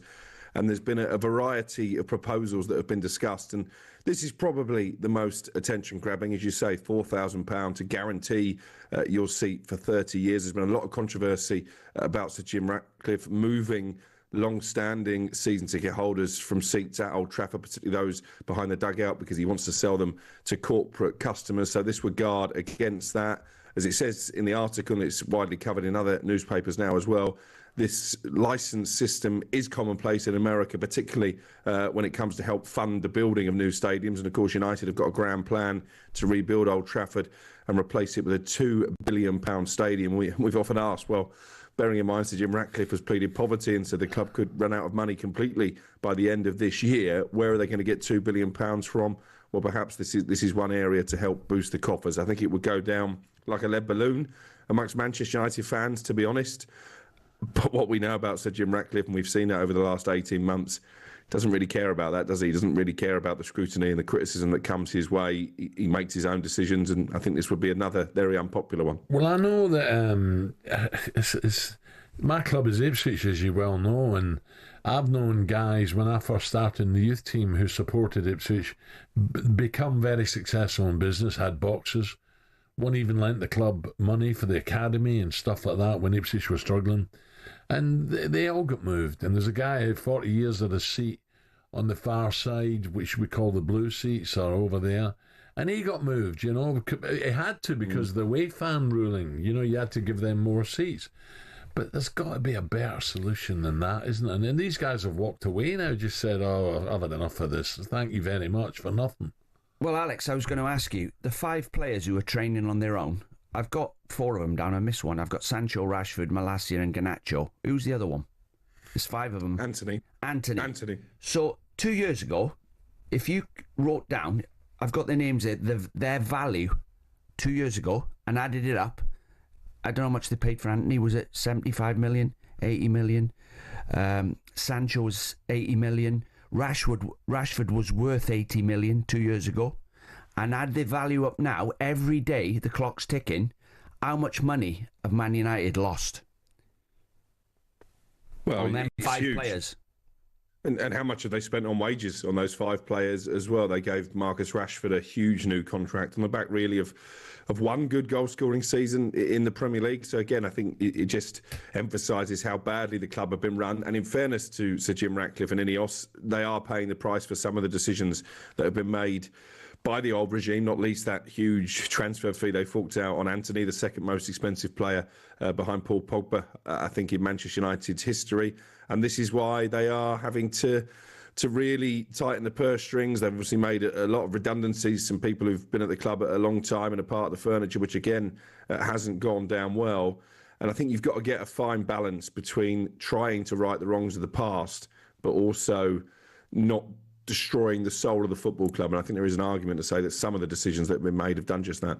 Yeah, Alex, just a quickie, the other side of Manchester, we're reading Real Madrid looking to secure the services of Rodri. Now, this must be a shocking blow to Pep Guardiola. Yeah, this is a fascinating story because obviously Rodri is just back from a serious injuries into the last 2 years of his contract. If they did put down a £100 million bid, as our colleague Martin Lipton is suggesting in The Sun, I think it would tempt Manchester City on the back of that injury. Is he going to be the same player? We don't know the answer to that yet. I think he's 29 now, so £100 million for a 29-year-old who's had such a serious knee injury is a huge offer to turn down. On the flip side of that, we saw how much Manchester City missed him last season. I don't think their demise was solely down to Rodri, but certainly it was a major factor. And I know Pep Guardiola is planning his rebuild around having him back in the team. So it'll be interesting to see if Real Madrid are willing to make this £100 million bid and how Manchester City react to it. I know Xabi Alonso is a massive fan of Rodri, and why would you not be? Any others, Alex, that you want to tell us about? Well, interesting development at Newcastle this morning. Maybe Newcastle fans might want to turn down the radio at this point. Alexander Isak hasn't travelled for their pre-season tour of Singapore. Club sources are adamant this is nothing to do about speculation over his future and obviously that interest from Liverpool. They say he's got a thigh injury that is continuing to trouble him, but I think it will alarm Newcastle fans that their star striker is not on the plane this morning. And just someone who's back with the squad is Morgan Gibbs-White, I believe. Yeah, that one is at a bit of an impasse. I think Tottenham are still keen to get the deal done, but obviously they're conscious of the threat of legal action that Evangelos Marinakis, the Nottingham Forest owner, has made. So, yeah, he is over here in Portugal. I'm actually going to go along and watch Fulham play Forest the weekend in the Algarve, and it'll be interesting to see if Morgan Gibbs-White features. I think from his part, he's made it pretty clear that he wants to go to Tottenham.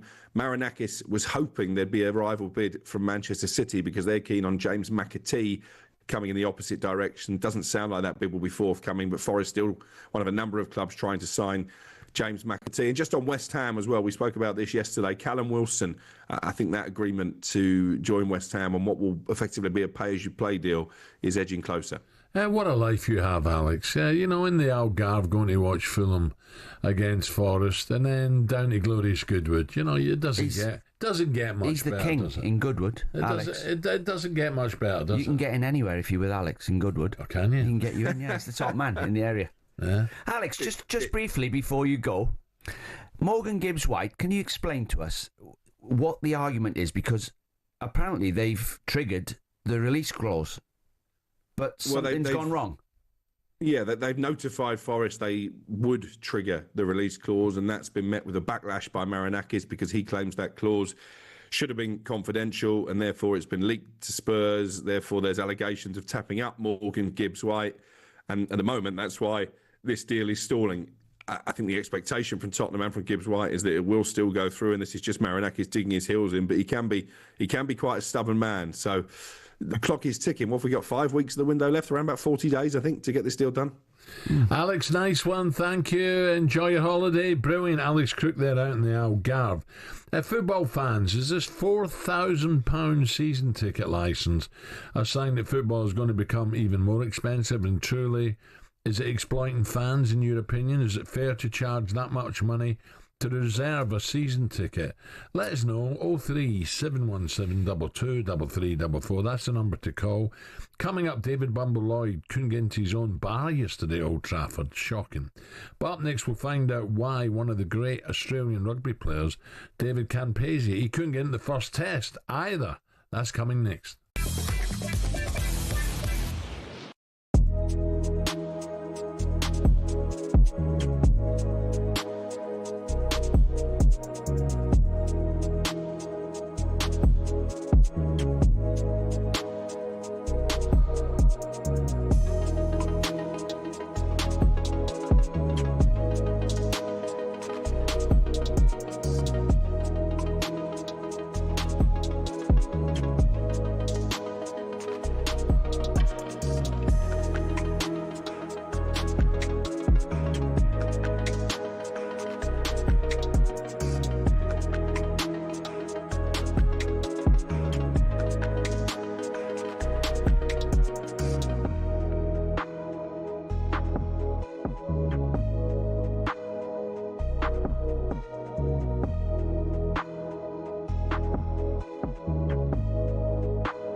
Andy Farrell has rung the changes for the second Lions test against the Wallabies in Melbourne. Some are forced, others unforced. Sione has a little bit of a tight hamstring there, so that influences that.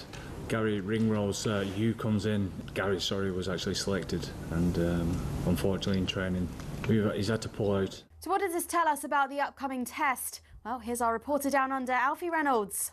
The Lions had the first test pretty much wrapped up after 50 minutes, but they did drop off in the last 20 of that. So I think Andy Farrell wants more from his bench, wants more of an impact. Elsewhere, he's got his move to Barcelona, but what will Marcus Rashford do there? Former Barca midfielder Bolo Zenden says it's a crazy good opportunity for someone who tumbled down the levels so quickly at Old Trafford. If this doesn't ignite the engine again, I don't know what will. So I'm definitely sure that he will give it all. And can England survive another Spanish Inquisition in the Euros final this Sunday? They may have the scars of the World Cup final loss, but as Adrian Durham told us, recent history makes for better reading. The last two games between England and Spain this year, Spain beat England 2-1 in Barcelona. I was there a month ago. England were 1-up at half-time. It was quite a tight game in the end. A little bit of magic won it for Spain. And before that, England beat Spain 1-0. Jess Park with the only goal at a packed Wembley. So it's been pretty tight in the games. And all your transfer news is at talkSPORT.com.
This is talkSPORT Breakfast with Arnold Clark. Get the UK's best used car deals guaranteed. Dino's with me. Dino, wait here. This is a cracker. USA fullback Anthony Robinson's there, scoring one of only 3 goals for his club since joining 5 years ago. And don't worry, Fulham fans, we're not talking about him because he's leaving this summer. Instead, the highly rated fullback, and I like him, has been celebrating a 325-yard hole-in-one on the golf course. 325 yards. Robinson tweeted yesterday, 12th hole, par 4, white tees, 325 yards, hole-in-one and albatross ticked off in one drive. I didn't believe it first, still don't. Up the golf. He obviously hits it miles, 325 yards, unless the fairway was like concrete. Well, it probably would be, but still, to make the green is brilliant, but to get a hole-in-one. Yeah, it's an albatross. Yeah, well done. Yeah. Well done. I've had a couple of eagles. I've had a hole-in-one. Have you? No. I was playing for Derby at the time, though. Yeah. That's how long ago it was. Wow, crikey. There you go. Moving on, the second test between the Aussies and the Lions, just 2 days away, live and exclusive on talkSPORT from the brilliant MCG Stadium, 100,000-seater. Head coach Andy Farrell named his side earlier this morning, just the 3 changes, including his son Owen on the bench, and even a Welshman in the squad too. Dino's delighted. Here's what he had to say about the changes, including why he's dropped popular inside centre to Apollo 2. He only has a little bit of a tight hamstring there, so that influences that. And unfortunately for Gary Ringrose, Hugh comes in. Gary, was actually selected, and unfortunately in training today he's had to pull out. So that's unfortunate for Gary. But we've always said it's about the squad and nothing but about the squad, and we're delighted for you to come in and be ready to go for Saturday. There you go. Meanwhile, for the Wallabies, Rob Valentini and Will Skelton return to the side, so that's a huge bonus for them. A huge boost for the hopes of winning this test match to level it. Joe Schmidt has opted for 6 forwards and 2 backs on the bench, and the same backline that started the first test in Brisbane. Pleased to say, join us now is Australia's all-time leading try scorer, David Campese. He's managed to charge his phone after watching the game in a bar. Campo, a very good morning, you numpty. What did you do? Morning, Dave. Oh, mate, I tell you, these bloody mobile phones are a pain in the ass, aren't they? You think at my age I know how to charge it properly. It is a problem, though, when your phone dies and your ticket's on your phone for anything. Wow, especially with you two can talk. The problem is I've been out to lunch with Greg Clark and another journalist. So I walked all the way back and I saw a couple of Lion supporters, had a few drinks on the way back. They were a bit shocked that I actually stopped and spoke to them. But, mate, look, if it wasn't for the British Lion supporters, there'd be no one watching the bloody game out here at the moment. It's ridiculous. Is that right? No Aussies are turning up? Well, surely 100,000 in Melbourne. There's got to be a big Alan, home support. You got to understand, I'll just watch Channel 9 News now, which is where Stan is. There was not anything about rugby because we're in Melbourne. Whoa. Aussie rules dominates. No one in the world exists except Aussie rules. So it's very sad. But, mate, I think what you said was right. I mean, I didn't excuse me, but I must correct you. Didn't I say that he'd pick Andy Farrell originally? Yeah. Exactly. Thank you. Owen Farrell. So I knew he was going to get picks. Daddy always looks after. That's a rugby league thing, mate. It's not a rugby union thing. Rugby union don't do that, but rugby league does. I know I'm going to get in trouble, but the thing is, at the moment, if you guys are not going to win on Saturday night because the game on Tuesday demonstrated you cannot play when you play a team that's unstructured, which rugby was all the time when I played. No one knew what the hell was happening. You would win games. When you're playing a rugby league team that plays is structured, and you saw the Lions, they did well for 14 points. Then they decided to open up, but they were useless.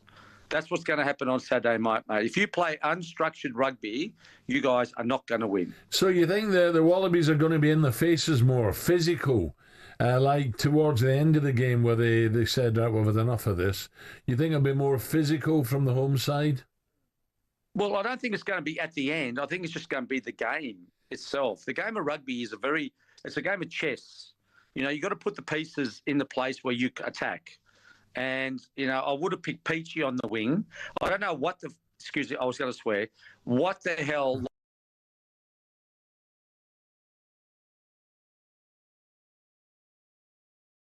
Australian rugby.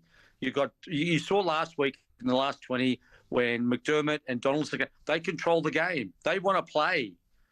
You can't play international rugby when you haven't got combinations. And it's very sad to see that he's picked the same team.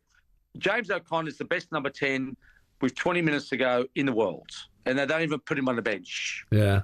So, has he got something against him, David? Because you've mentioned O'Connor. You've mentioned him so many times, and yet he ignores, you know, he ignores them. You know, 20 minutes, that's not enough when you're behind. Well, Alan, you should know, in life, as a coach, the coaches want to pick superstars, and they want to be recognised for picking that person when they're 40 years, 50 years after the game. You know, Joe Smith's got no idea about our rugby. You know, I mean, Skelton was not injured in the first test. They just didn't pick him. So the demonstration was on Tuesday night. You watched the game. I don't know if you watched the game. When it got unstructured, which rugby was always about when we played, that's why no one had idea what I was doing. I had no idea what I was doing myself. But that was what rugby was all about, wasn't it? Yeah. It was about saying, what's going to happen? This game's great. Now it's all rugby league. And that's why Farrell's picked Farrell. I mean, it's ridiculous, mate. It's getting to the stage where I don't know what rugby's all about anymore. The officials, we've just got to start all over again and pick the game of rugby about players who want to have a go. I don't understand why. Look, don't get me wrong, the tough old boys rugby league, but I don't understand why that's so popular and Union isn't. Alan, 5 tackles and then you kick the ball. It's a very easy game to understand. I played league from 8 to 16, okay, when I was a kid. Yeah, Dave, it's a very simple game. You don't need intelligence to watch the game, Alan. You'd be right, even though you watch football. You love the game. Dave, can I just ask you? I bow to your knowledge of rugby. We think Owen Farrell's really good. Can you tell us why he shouldn't be in the squad? We've lost the signal. Yes. He's ducking your question, Dean. He's cut himself off. He's not. No. He's back. He's gone again. Unbelievable. Get a decent phone, Campo. I watched the game the other day and he played well, Owen Farrell. Yeah. Like this, I mean, I think he's good. Do you think he's good? I think he's very good. I do. I think he's a leader. I think he's tough as old boots. Dave's not having it at all. No. Well, when he said he's picked him. He's on the bench, isn't he? He's not starting. No, but he's in the squad. He's not starting. Surely he's good enough to be in the squad. And yeah, I think so. The other day, he showed a bit of class. A couple of times, ball come out to him, delayed his pass, and went. You know, you can see his class. Well, Campbell's he's set in his ways. You know, he's he knows more about rugby than us. Oh, he was a great player, but what he says there, I understand what he means. That he was an individual with great pace and great hands, and it wasn't as structured as what league is. You know. But I don't know. I think, and he was saying the Australians will beat the Lions. I'm not so sure. No, I don't think so. I think the Lions beat them. I think we go 2-0 up. We win the series. In fact, I'm going to put my neck on the line. I was going to bet one. I think the Lions are going to batter Australia. Well, I was going to bet on a new phone. But I don't. So we'll see, won't we? I mean, his phone's died again. Unbelievable. We'll try and get him tomorrow. Campo. No, he can't hear us. Second test is Melbourne is live and exclusive on talkSPORT this Saturday 11. I'm sure we're going to beat them. Coverage beginning 10 a.m. with Ben and the team. And remember, you can listen to Lions Uncaged every morning. That's over on talkSPORT 2. Download the free talkSPORT app and find every episode with ease. Coming up, we'll celebrate a legend of British sports. Yes, you might not love your race, but you love Tommo. Derek Thompson, brilliant commentator, is with us.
Okay, 9:47. Shame of that. We'll try and get David up tomorrow. talkSPORT Breakfast with Dean Saunders. Some of the headlines you're waking up to this morning. Right, let's go through them all. Alexander Isak has not travelled with Newcastle to Singapore.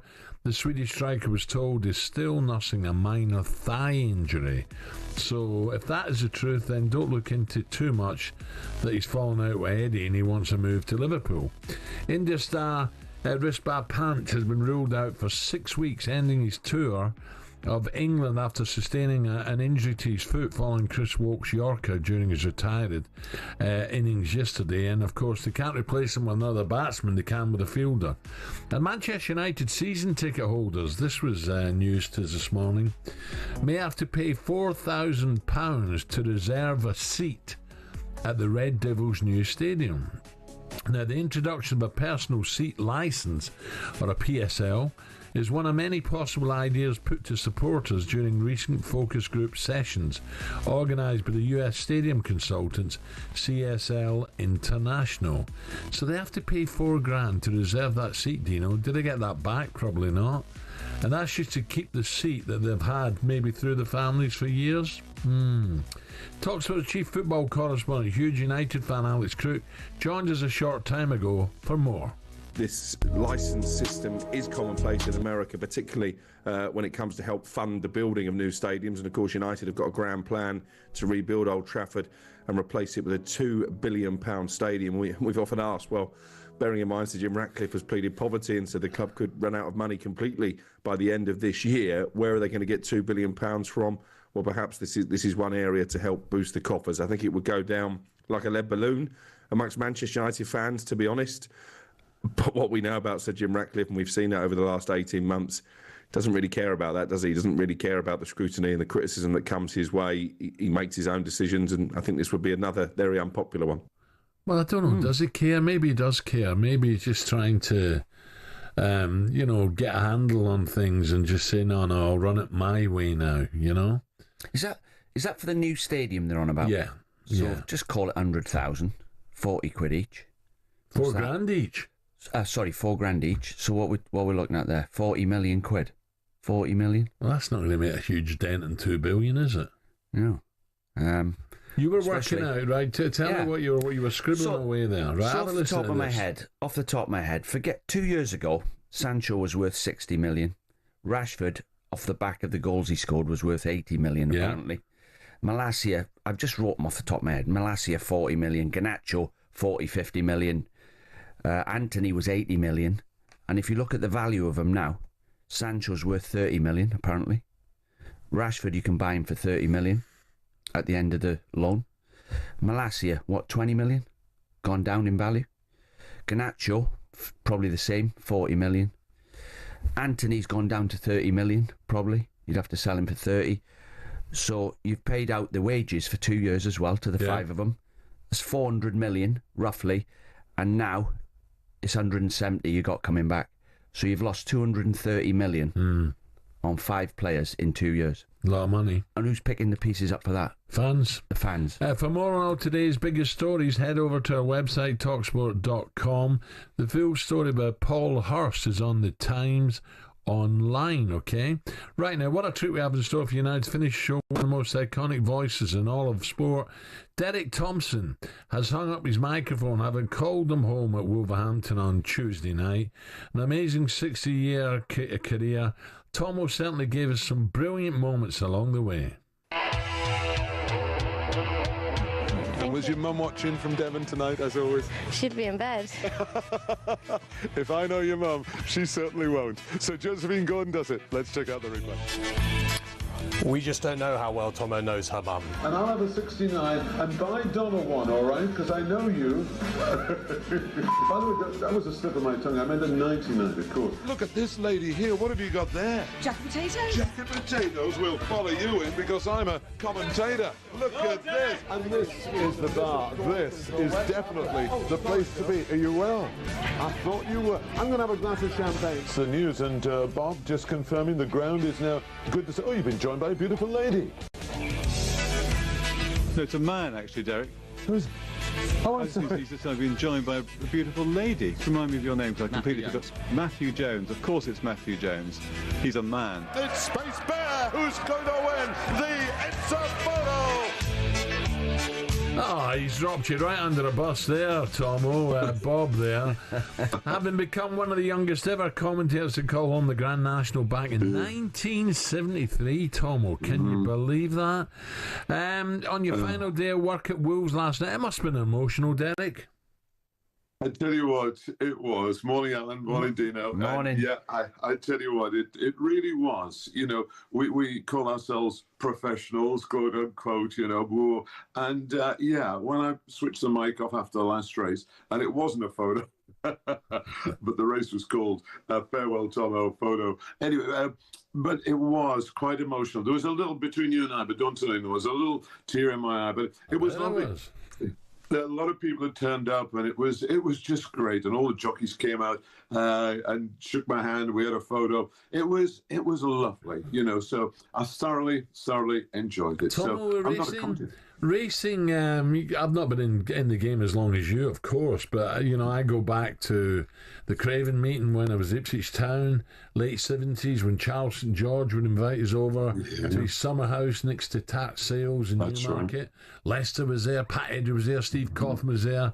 It's not just about having a bet and going racing, it's about the people you meet, isn't it?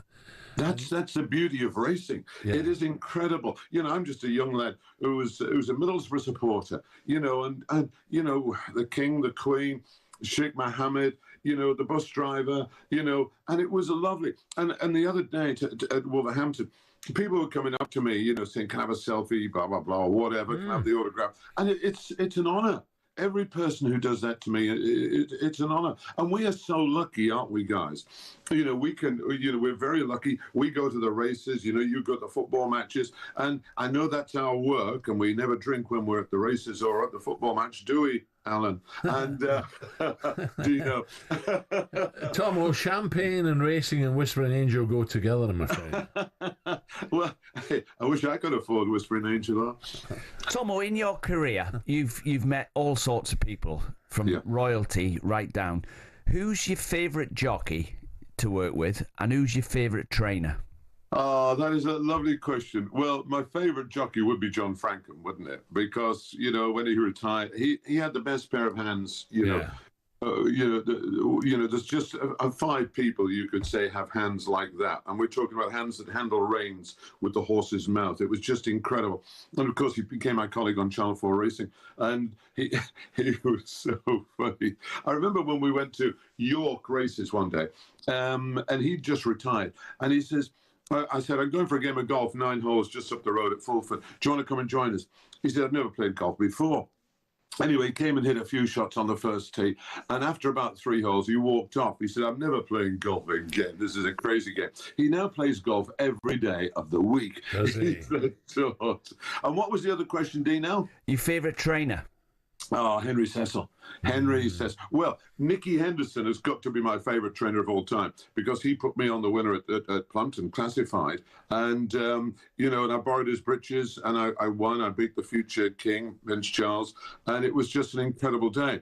And I'm the only jockey riding who's got a 100% strike rate for Nicky Henderson. But as Tony McCoy reminded me a few months ago, he said, Tommo, have you ever wondered why he never asked you back for another ride?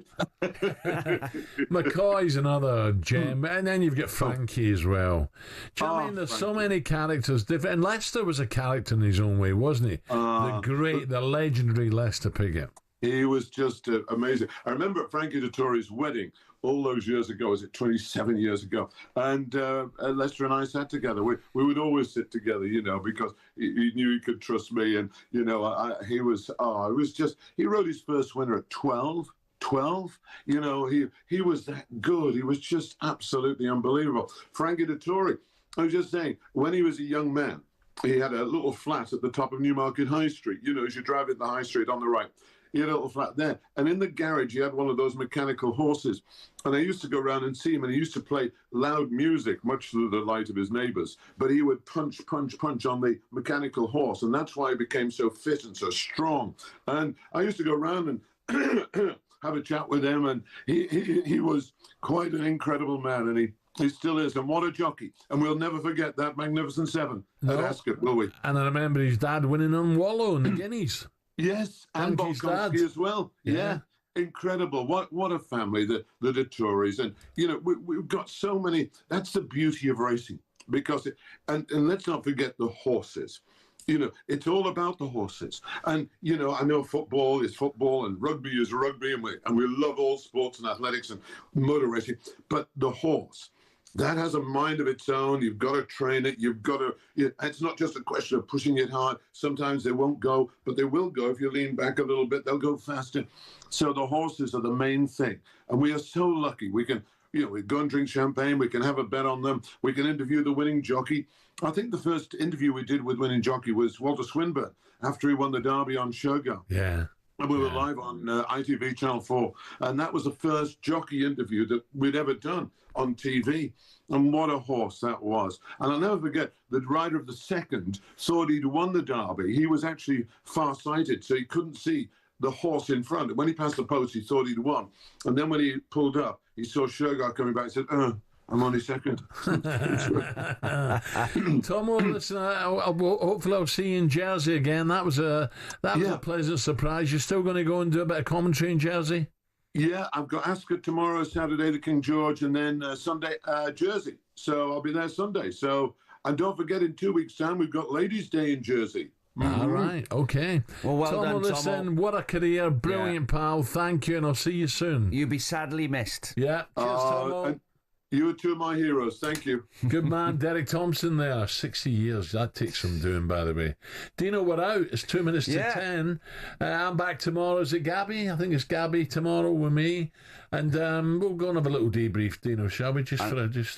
And I'm on with you on Tuesday and Wednesday at Goodwood. Glorious talkSPORT live from the Coral Box. You're playing golf at Goodwood.